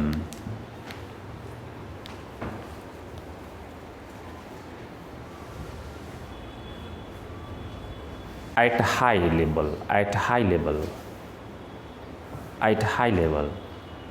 अब यहाँ पर आप देखो कैसे लिखोगे according to the NITI Aayog या अकॉर्डिंग टू कोई भी रिपोर्ट होगा ना, बस कोड करना है आपको। जब ये कब करोगे, जब एग्ज़ाम देने जाओगे तो डेटा रहेगा, नहीं अगर डेटा रहेगा तो आप मुझसे मांग लेना। क्लियर? अभी लिखवाऊंगा ना तो आपके कॉपी की तरफ से वो नुकसान होगा। तो आप ब्रैकेट में लिखो पुट द डेटा, ब्रैकेट में करके लिखो put the data. Clearly? Any problem? समझ गए हैं ना आप कि डेटा को लिखना है आगे। देखो पॉवर्टी है। अब इसी तरह से क्या है, जेंडर गैप है, लैंगिक भेदभाव इंडिया में अभी भी है। अभी भी लड़कियों को, महिलाओं को नहीं भेजा जाता है बाहर पढ़ने उड़ने के लिए, कई जगह डरते हैं। क्लियर हो गई? बेटा को इसलिए पढ़ाते हैं क्या कि ये कमा करके देगा, बेटी क्या चली जाएगी दूसरे के घर में तो नुकसान है, ऐसा समझते हैं लोग। क्लियर हो गई कि नहीं हो गई? तो ये चीज़ें गलत है कि नहीं है? अगर सारी लड़कियां पढ़ जाएंगी तो तुम भी जब अपने के यहाँ लड़की लाओगे तो भी तो तुम्हारे क्या फ्री में आएगी ना पढ़ लिख करके तो ये चीज़ें भूल जाते हैं लोग। ओके, तो लिखो भारत में लैंगिक अंतराल। देखो पॉइंट नंबर 2 लिखिए। In India the gender gap is still at high such as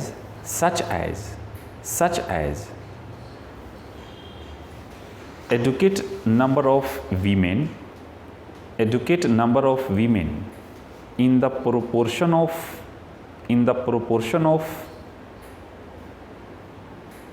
their population,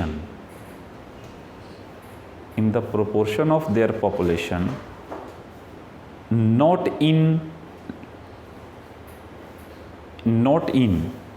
union and state legislature,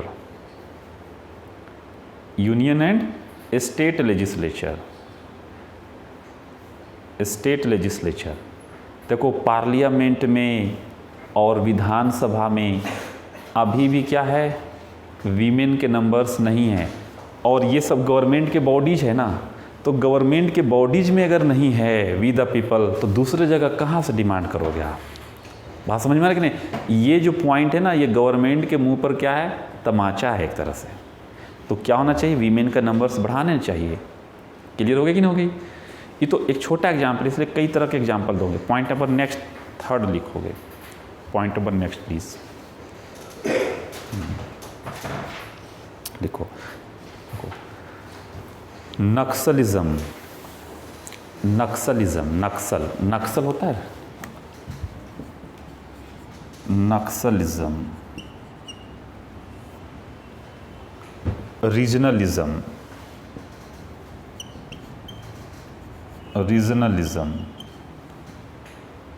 casteism. कोई दिक्कत? these are challenges before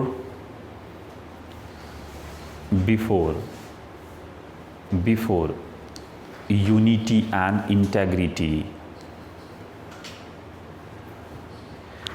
अब आप बताइए, ये सब ISM का मतलब होता है विचारधारा, सिद्धांत, एक ऐसा सिद्धांत जो अपने रीजन को प्रायोरिटी देता हो, क्षेत्र को प्रायोरिटी देता हो। तो महाराष्ट्र जाओगे तो मराठी लोग क्या करते हैं, खाली महाराष्ट्र की बात करेंगे। I don't know about your region, but just as a neutrally we are going to convince this point. Okay, when you go to the southern region of India, in that region the people only give the priority to their only regions। Clearly? तो ऐसा करने से क्या we हम बन पाएंगे? नहीं ना बन पाएंगे। अपने रीजन की बात करोगे। अब जैसे महाराष्ट्र गए बिहारी और उनको पीट करके भेज दिया वापस, तो बताओ हम बोलेंगे हम लोग वी द पीपल है, कैसे होगा वी द पीपल? नहीं होगा ना। तो ये क्या है, चैलेंजिंग। दूसरी जगह कास्ट। आप अपने कास्ट को लेकर के इतना एग्रेसिव हैं और इतना आपको बस दिमाग में घर कर गई कि नहीं आपका ही कास्ट दुनिया में सर्वश्रेष्ठ है, बाकी तो सब गौन है। जैसे मान ले कि गाड़ियों पर जो लिखता है जो कास्ट अपना, वो क्या शो करना चाहता है कि भाई देखो ये, और जानते ये सब कुछ नहीं, अपने अपने घर के पास ही शेर हैं, कोई भी हो। जरा मान ले कि ठीक है, इस अगर ये जाटलैंड है तो क्या जाट जाकर उड़ीसा में रंगदारी कर पाएगा या बिहार में कर लेंगे, या फिर कोई बिहारी आके यहाँ कर लेगा? नहीं करेगा ना। मेरी बात समझ में आ गई होगी ना। इसी तरह से राजपूत है तो अपने एरिया में है, वो जाके ज़रा एससी कैटेगरी के एरिया में ज़रा कर लें बस। तो देखो ये सब अपने अपने घरों के पास, वैसे तो हम भी अपने एरिया का रंगदार हैं, लेकिन यहाँ पर चलेगा? नहीं चलेगा। क्लियर हो गई कि नहीं हो गई? आज भी बस का भाड़ा नहीं लेता है देखने के बाद चेहरा। समझ में आ रही कि नहीं आ रही है? क्योंकि अपने स्कूल टाइम में इतना उत्पात मचाते थे, कॉलेज के टाइम में, कि बस पे फ्री जाना है तो जाना है, भाड़ा नहीं देना है। उसको अभी भी याद है कि चेहरा तो वही है। क्लियर हो गई? लेकिन ये सब ठीक चीज़ नहीं है। अब तो कहता हूँ ले लो भाड़ा, कमा रहा हूँ, उस वक्त नहीं कमाते थे। क्लियर हो गई? तो देखो कोई रंगदार नहीं है, सब अपने अपने घरों के पास है। हम भी अपने बॉस थे, घर के पास थे, यहाँ कर लेंगे, जेल में डाल दिया जाएगा। तो देखो ये सब चैलेंजेज है। नक्सलवाद का मतलब होता है, नक्सल का नाम सुना है आप लोगों ने? Have you listen the name of Naxal? Very good. तो नक्सल एक जगह है कहाँ? वेस्ट बंगाल में। ये वेस्ट बंगाल में एक जगह है और यहाँ पर लैंड का डिस्ट्रीब्यूशन सही से नहीं हुआ था, तो लैंड किसी के पास ज़्यादा आ गई और किसी के पास कुछ भी नहीं। तो लैंड रिफॉर्म को के लिए मांग किया जाने लगा, लेकिन सरकार मानी नहीं। तो लास्ट में उस नक्सलवाड़ी एरिया है, तो उस एरिया में लोगों ने आर्म्स उठा लिया और कहा कि इस कानून से, इस संविधान से हमारे समस्या का समाधान नहीं होगा, हमारा जो होगा वो गन के पावर से होगा। इसलिए power comes from the bullet उनका कॉन्सेप्ट था। और ये माओ के विजन जो चाइना में है ना, माओ, उसके विजन को ये आगे एक्सटेंड किया, क्योंकि वो भी हिंसा, वो भी वायलेंस के थ्रू पावर्स को गेन करना किया था। तो उसी चीज़ को ये प्रमोट करता है। आए दिन देखोगे ये वायलेंस क्रिएट करता रहता है। क्लियर हो गई? अब ये बताइए कि आप कॉन्स्टिट्यूशन हो कि नहीं मानोगे तो कैसे भी the people of India strong होगा? क्लियर हो गई कि नहीं हो गई? इसी तरह से टेररिज्म है। टेररिज्म क्या है? आप कहीं जाके दूसरे के मोहल्ले में बम फोड़ दोगे, गला काट दोगे, तो we the people of India मजबूत होगा? क्या होगा? कमज़ोर हो जाएगा ना। तो टेररिज्म भी ऐड कर देना, जो कास्टिज्म वगैरह लिखा ना, तो एक वर्ड टेररिज्म भी डाल दो, कहीं पर एडजस्ट कर दो उसको भी। ओके?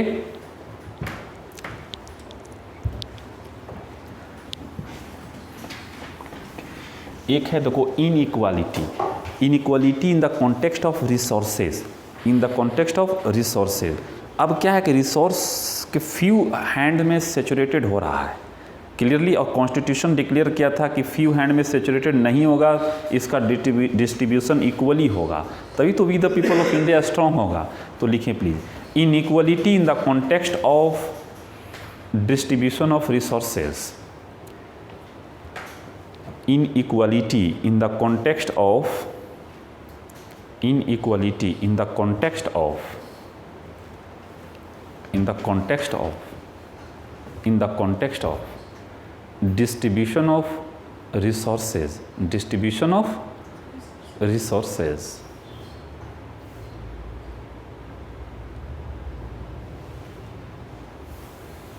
अब यहाँ पर ब्रैकेट में कर लो, डेटा डालना है, data, put the data please, put the data. देखो डेटा ये कहता है कि इंडिया में 10% people having 90% of national resources. 10% के पास कितना है? 90% रिसोर्स है। आप लिख दो इसको ब्रैकेट में, 10% people having 10% people having 90% of 90% of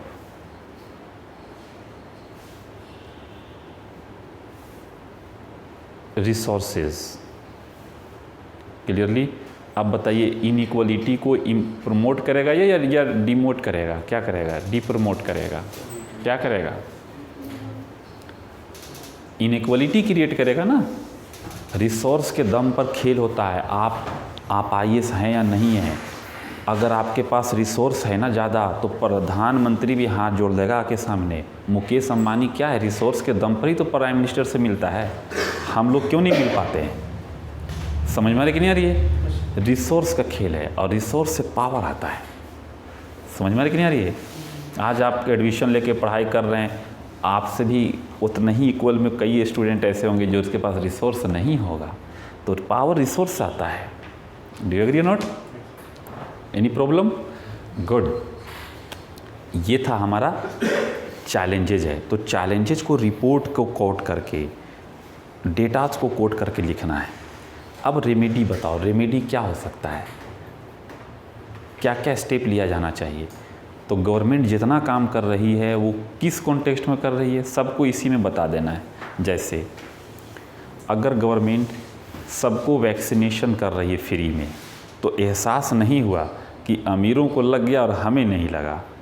clear हो गया कि नहीं? तो बताओ वीद का फीलिंग क्रिएट हुआ कि नहीं हुआ? दूसरी चीज़, गवर्नमेंट भूखे नहीं मरने दी। 35 kg ग्रेन क्या की, 35 kg डिस्ट्रीब्यूट कराई कि नहीं? इससे क्या हुआ? रिसोर्स का डिस्ट्रीब्यूशन हुआ कि नहीं हुआ? हुआ ना। इसी तरह से गवर्नमेंट क्या कर रही, बहुत सारे स्कीम चला रही है। जैसे हर घर में टैप का पानी दिया जा रहा है। आपको घर में नहीं है तो फ्री में गवर्नमेंट दे रही है, दे रही कि नहीं? घर नहीं तो घर भी मिल रहा है। तो इससे क्या होगा? We the people of India strong होगा ना। क्लियर होगी? तो यही पॉइंट को आपको बताना होगा, रेमेडी में सजेस्ट करना होगा कि गवर्नमेंट जो काम करे उसी को और इफेक्टिव कर ले, हो जाएगा। कोई दिक्कत? अच्छा, एक पॉइंट चैलेंज में छूट गया, मॉब लिंचिंग है। Mob lynching on the name of religion and caste. Mob lynching on the name of religion and caste. Mob lynching on the name of religion and cast.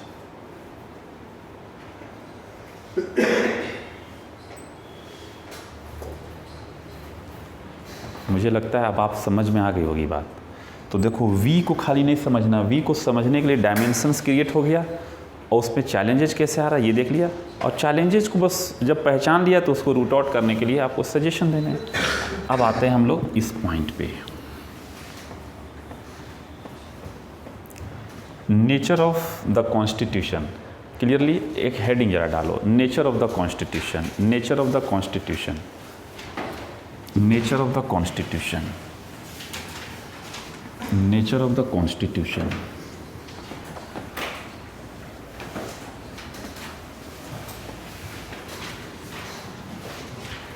Nature of the constitution. Nature of the constitution.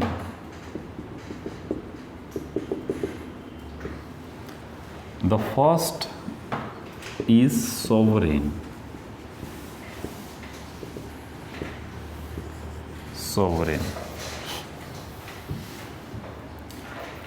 देखो, sovereign का मतलब होता क्या है पहले समझ लो। Sovereign terms refers to the power which indulge in any nation, in any state. When any state contains the sovereignty, it means the state will be free to conduct its internal as well as external affairs clearly, and no any authority will be above the state, and a state will not be bound by any agreement, any negotiations, and no any authority will be above India. Clearly, कोई भी ऐसा power, कोई भी ऐसी शक्ति भारत से ऊपर नहीं होगी। क्लियरली पूरी की पूरी पावर किस में होगा? इंडिया में होगा। और वो पावर इंडिया में होगा, इसका मतलब इंडिया के पीपल में होगा, we the people of India में होगा। क्लियर हो गई बात? इंडिया फ्री होगा अपना internal as well as external affairs को कंडक्ट करने में। क्लियर हो गया? तो पहले जरा से एक दो पॉइंट लिखो। सोवरेन ऐसे लिखना, जैसे ऐसे देखो, the term sovereign the term sovereign refers to the authority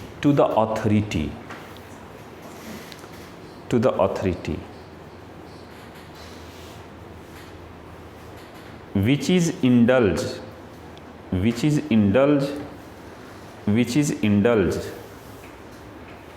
in the people. कोई दिक्कत? वो किस में है? पीपल में है. Point number 2 please. Point number 2, no any authority will be above India because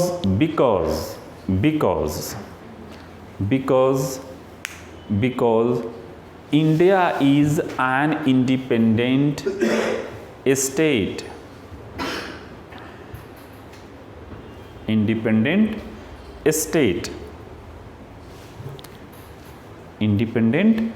state. Point number 3 please. India is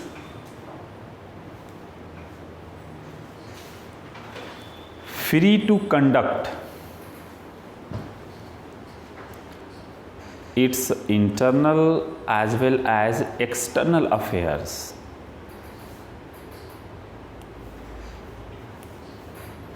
such as के बाद डैश कर दीजिएगा और ऐसे ग्राफ बनाना. आप सच एज के बाद कैसे बनाओगे? ग्राफ बनाना है. Please make the chart.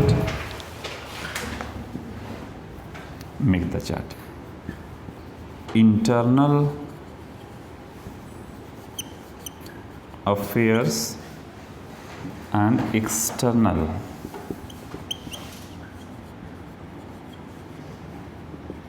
affairs. कोई दिक्कत? It consists, ऐसा करना, consists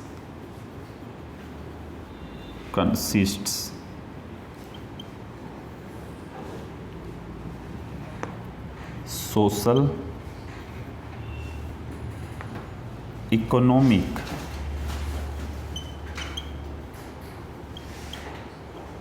political,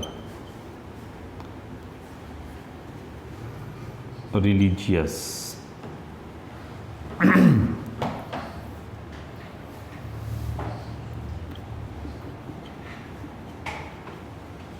Enemy, friends and treaty. Enemy, friends and treaty. Third, external. थक रहे हो लिखने में? कोई बात नहीं, ट्रेनिंग का पार्ट है. अच्छा है कि आज कम से कम सपोर्ट मिल रहा है आपको. ग्रेजुएशन हो गया है? नहीं, फर्स्ट ईयर में हो तो काफ़ी टाइम है. अच्छे से प्रिपरेशन करो और आप हेल्प कर ही रही है. बहुत अच्छा. कहाँ के रहने वाले हैं आप लोग? From which state do you belong? अच्छा, आप यूपी से हैं? आप हरियाणा से हैं? ओके.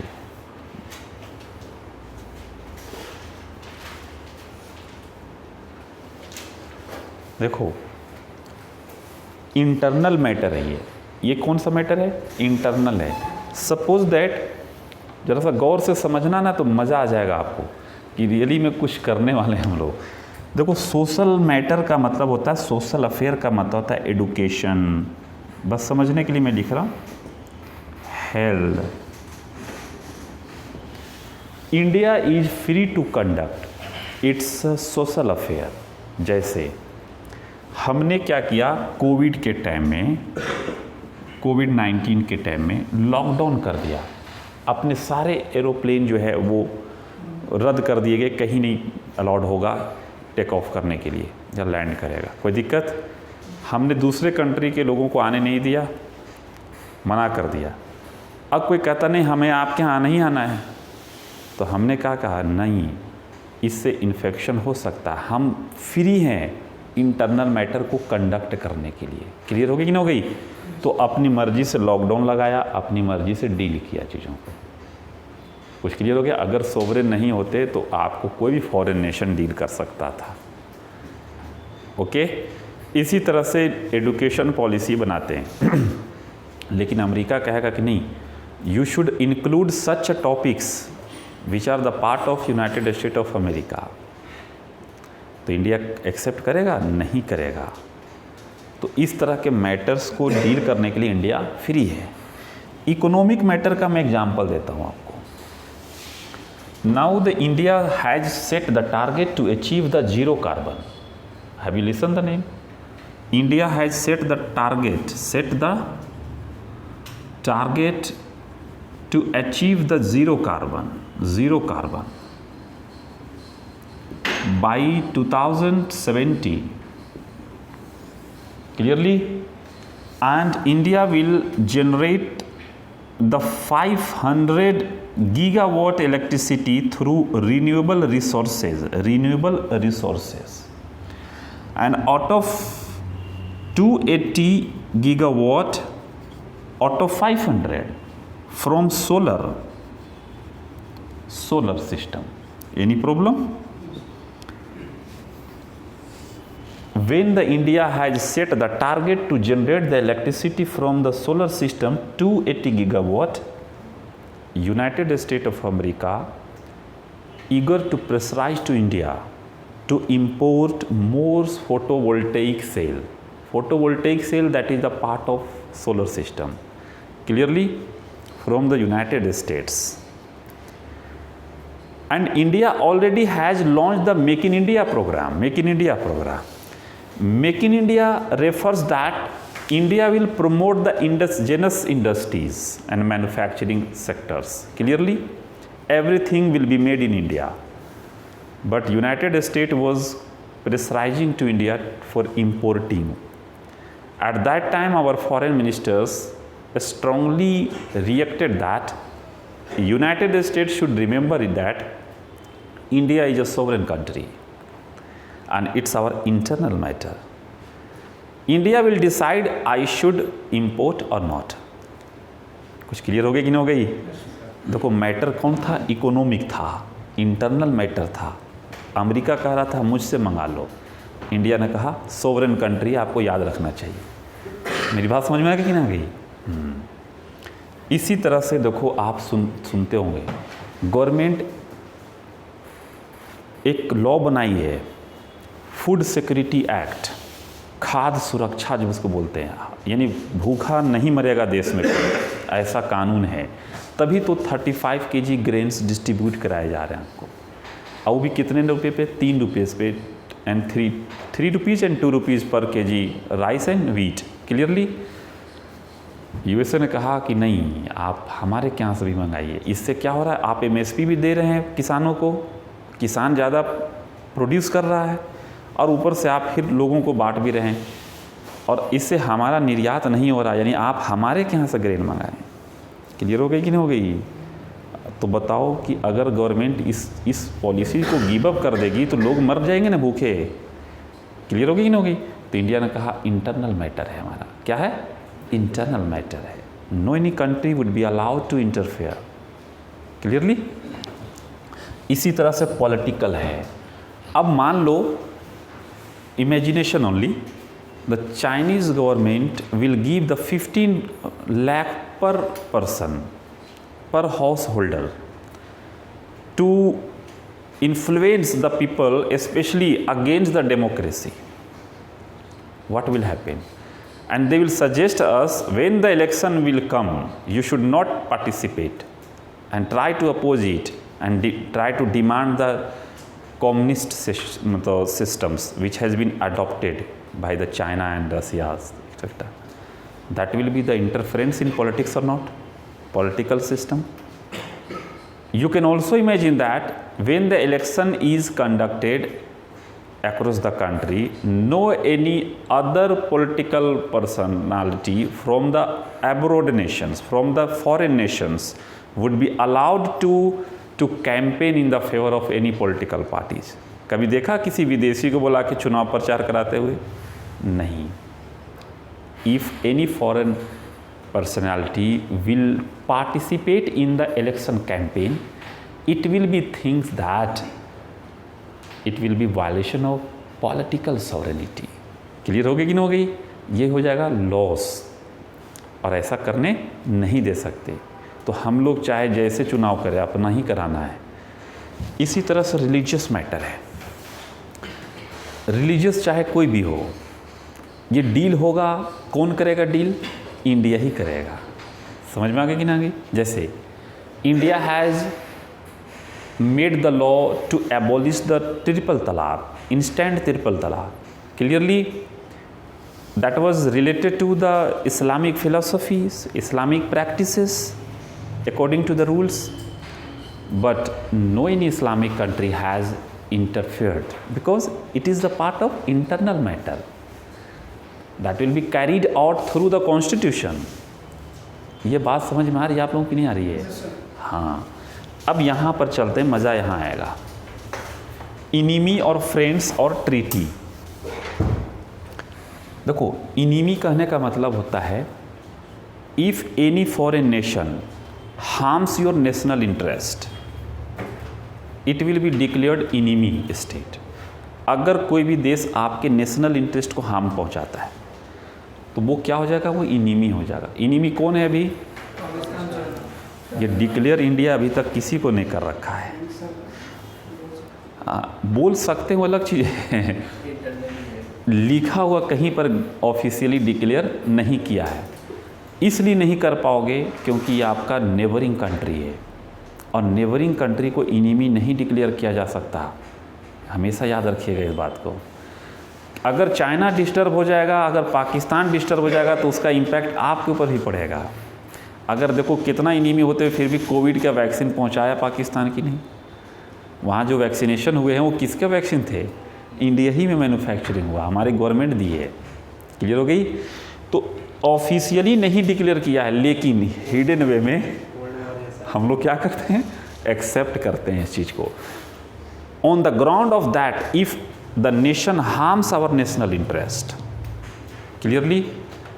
तो अगर उनका ऑब्जेक्टिव ही बन जाए हार्म करने का, तो एनिमी तो होगा ही। The friends, it means when any nation helps you to fulfil your national interest. National interest दो तरह का होता है, एक होता है टेम्पररी, एक होता है परमानेंट।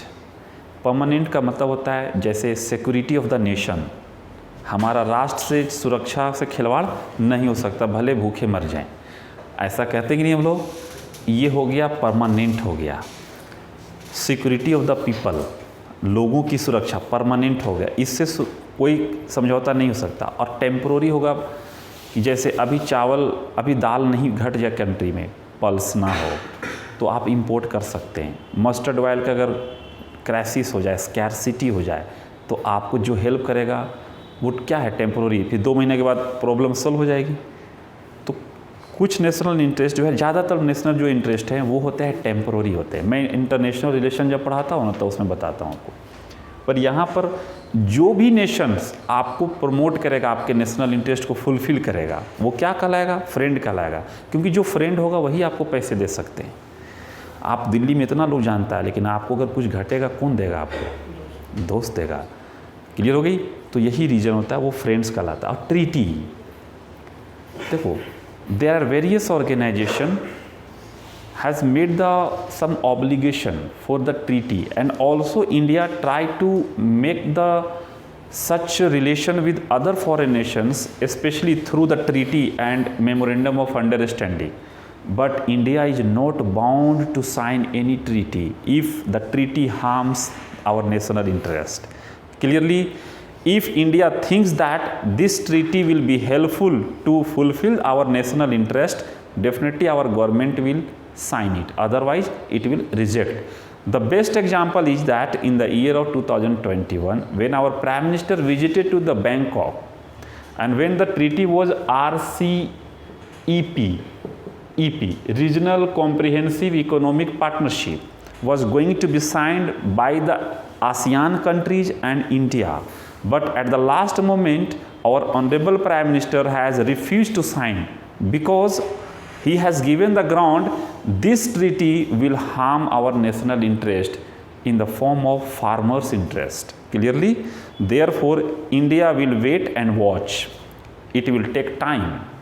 Clearly, यानी कोई भी ट्रीटी अगर होगा इंडिया में, वो गवर्नमेंट डिसाइड करेगी कि अगर फ़ायदा है तो करेंगे, नहीं फ़ायदा है रिजेक्ट करेंगे। अगर नहीं, अगर सोवरेन होगा, जैसे 1947 से पहले इंडिया सोवरेन नहीं था। सोवरेन कब बना? 15 अगस्त 1947 को बना इंडिया। क्लियर हो गई? तो देखोगे जब सेकेंड वर्ल्ड वार हुआ था तो इंडिया को ले आकर के ज़बरदस्ती झोंक दिया गया, ब्रिटिशों ने किया था कि नहीं? लेकिन आज हमें कोई कर सकता है? नहीं कर सकता है। क्यों? क्योंकि India is a sovereign country and it will decide according to the time and situation by its own interest. Clearly, if the situation will be favorable to any war, definitely India can involve. Otherwise, will be neutral, such as in the context of Ukraine and Russia war. India was a neutral state. Clearly, यहाँ तक बात समझ में आ रही होगी आपको, मुझे लगता है। तो देखो, ये तो हो गया सॉवरेनिटी, लेकिन आपको क्या लगता है जितनी अच्छी बातें हमने कही है ये पूरा फुलफ़िल होता है? नहीं। अब मैं आपको एग्जांपल देता हूँ। मैंने कहा India is free to conduct its internal and external affairs. अब आपको एग्जांपल दूंगा, पहले हेडिंग जरा डालो, तो हेडिंग डालो। We have sufficient time, don't worry, 15 minutes more. थक तो नहीं गए आप लोग? थक गए क्या? थकोगे तो बता देना, मैं आपके लिए हूँ। आप जैसा आदेश करोगे मैं वैसे ही पढ़ाऊँगा। हमसे बिल्कुल हेजिटेशन नहीं रखना है आपको। अगर मुझसे रख लिया ना तो समझो कि फिर बहुत मुश्किल होगा। रियली मैं आपको एकदम इस बात को आपको फील भी होगा। क्लास अभी तो अब नए हैं, अभी नहीं जानते होंगे, है ना। हम आपको पढ़ाते हैं एज ए टीचर, नहीं पढ़ाते। क्लियर हो गया? As a brother, as a friend पढ़ाते हैं। बात समझ में आ रही कि नहीं आ रही? एकदम खूब पूछो, खूब मज़े लो, अच्छा लगेगा। देखो अब चैलेंजेस ज़रा डालो। Challenges before India's sovereignty, challenges before India's sovereignty, challenges before India's sovereignty, challenges before India's sovereignty, India's sovereignty. लिख दूँ क्या?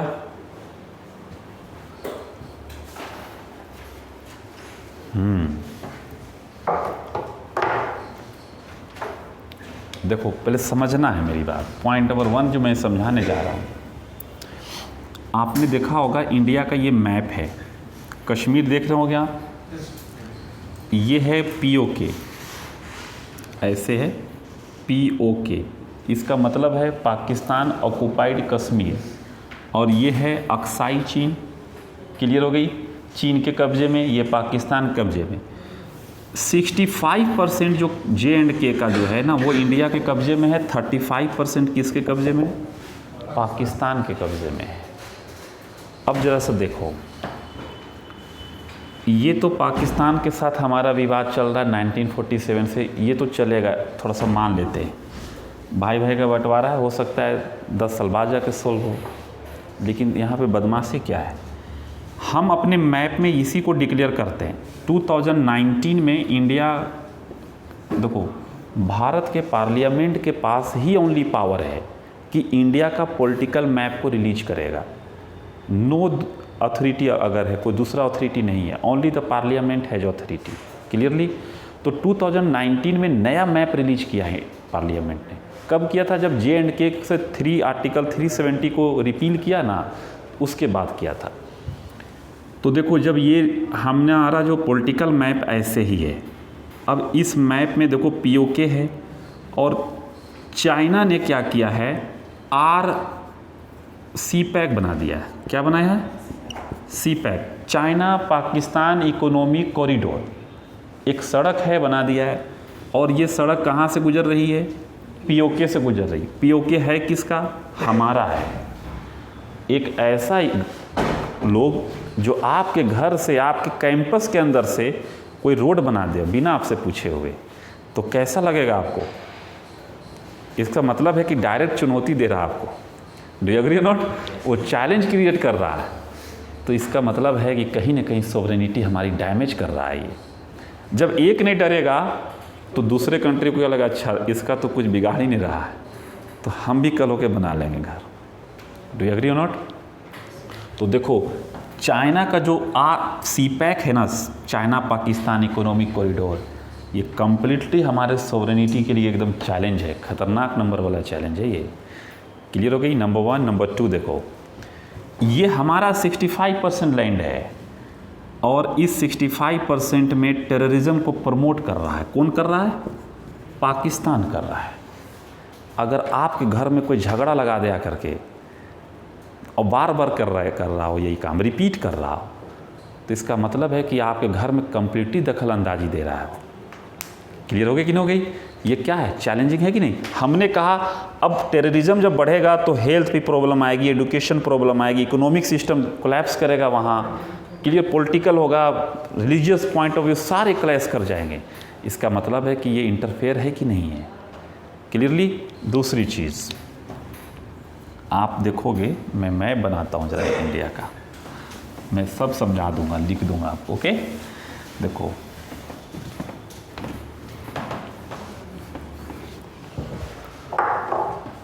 ये इंडिया है, that will not be the appropriate map, only for understanding. This is the symbolic map of India, do not mind please, okay? देखो ये श्रीलंका है, Sri Lanka, this is India, this is Myanmar,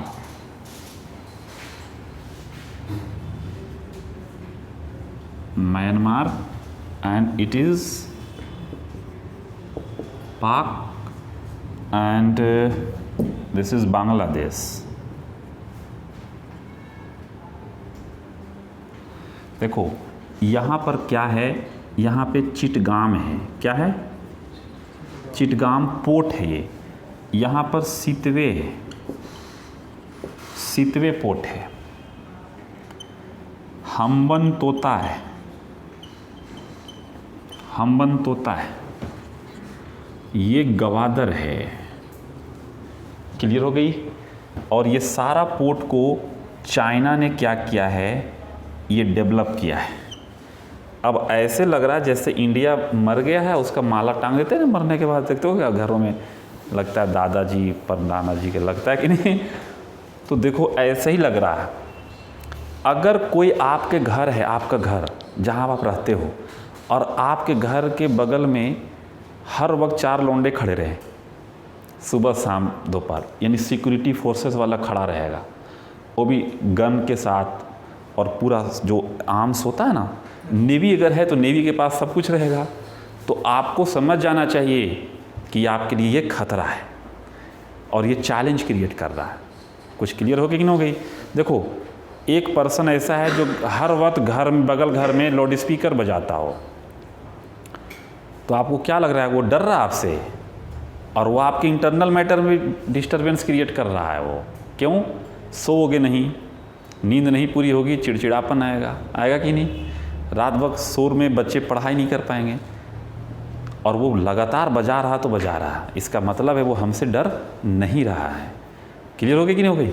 तो आपके घरों के दरवाजे के पास आके कोई खड़ा रहे हर वक्त, तो आपको कैसा लगेगा? ये प्रॉब्लम क्रिएट करेगा कि नहीं करेगा ना? तो ये चैलेंज हो गया हमारे ये इसके लिए, सॉवरेनिटी के लिए। कुछ क्लियर हो गई? देखो यहाँ नक्सलाइट है, ये देखो बिहार है, छत्तीसगढ़ है, उड़ीसा है, आंध्र प्रदेश है। देखो इस सब एरिया को बोला जाता है रेड कॉरिडोर, रेड कॉरिडोर, क्योंकि उनका स्लोगन है लाल सलाम। लाल माओ का जो है ना खून, यानी ब्लड को बहाता है बुलेट से, और उसी से पावर गेन करता है, इसलिए उसको सिंबॉलिक क्या होता है? रेड। जैसे लाल सलाम, उनको संबोधन क्या होता है? जैसे आप कहते हैं Ram Ram ji, good morning, good afternoon, वो लोग क्या करते हैं? लाल सलाम करते हैं। इसीलिए गवर्नमेंट ने क्या किया? रेड कॉरिडोर डिक्लेयर किया, रेड कॉरिडोर, यानी यहाँ से लेके पूरा जंगली एरिया है, सब में नक्सलाइट है। अब देखो ये नेपाल है ये, और नेपाल से क्या करता है? इसको आर्म्स प्रोवाइड करा देता है चाइना, नेपाल के रूट से। क्लियर हो गई कि नहीं हो गई? अब बताओ हमारे लोगों को अगर आप प्रोवोक करोगे हमारी आर्मीज़ के खिलाफ, हमारे सिक्योरिटी के खिलाफ, पीपल के खिलाफ, तो अब बताओ ये इंटरनल मैटर में हस्तक्षेप है कि नहीं है ना? चैलेंजेस है कि नहीं? दिख रहा है कुछ चैलेंजेस क्लियरली? अब आपके मान ले कि आरबीआई का अकाउंट है और हैक कर ले कोई, तो दिख नहीं रहा ये बम गिर रहा, लेकिन एक तरह से बम के बराबर है ये। क्लियर होगी कि नहीं होगी? हमारे मिनिस्ट्री का हैक कर ले सारा सिस्टम्स को, तो जो हैकर होता है ना, जो साइबर अटैक जिसको बोलते हैं, ये भी क्या है, इंटरनल मैटर में और एक्सटर्नल मैटर में ये इंटरफेयर है। ये चैलेंजेस कुछ क्रिएट हुई है, समझ में आइए? नोट कर लेते हैं फटाफट, लिखो। CPEC नंबर ऐसे लिखना, CPEC इसको चाइना पाकिस्तान इकोनॉमिक कॉरिडोर बोलते हैं। पूरा फुल फॉर्म लिख लीजिएगा, China Pakistan economic corridor, China Pakistan economic corridor, China Pakistan economic corridor. Completely violating, देखो completely violating, completely violating the sovereignty of India,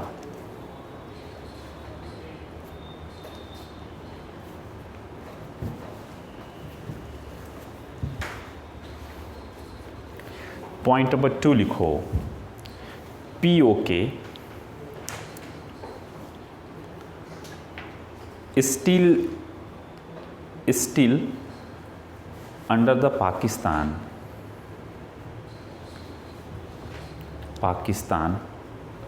okay.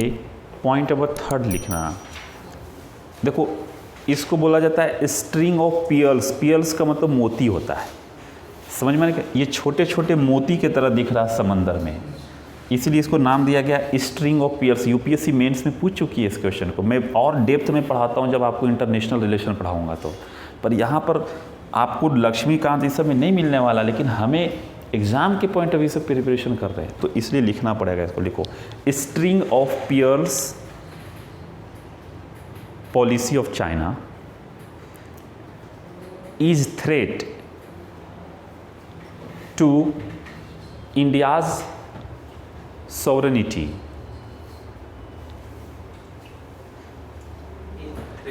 threat to India's, India, first of S, India's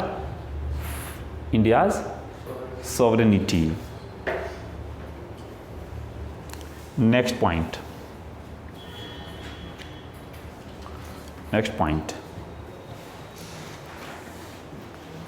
recently, देखो next point, recently intelligence agencies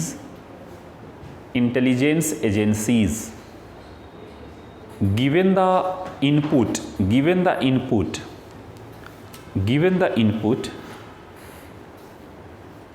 regarding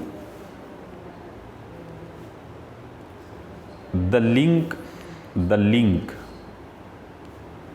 of Naxals to the ISI, ये पाकिस्तान का जो है ना वो intelligence agencies है, ये clear हो गई।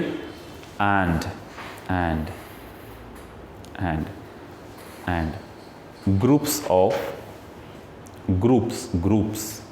Of Nepal and China.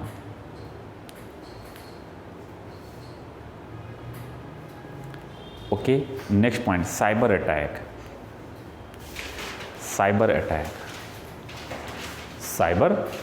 Attack. कोई दिक्कत यहाँ तक?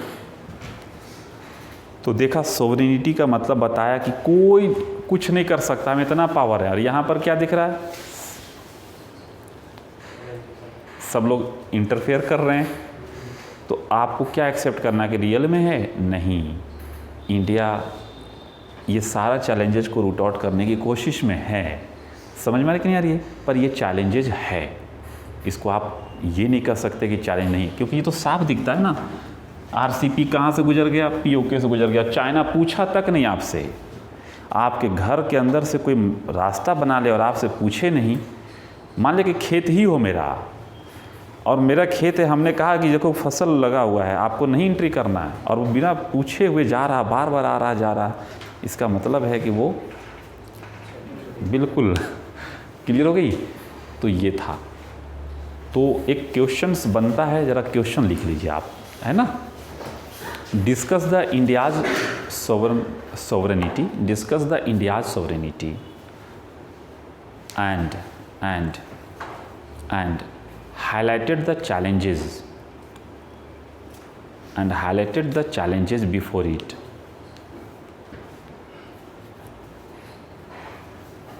Do you think India is a sovereign country?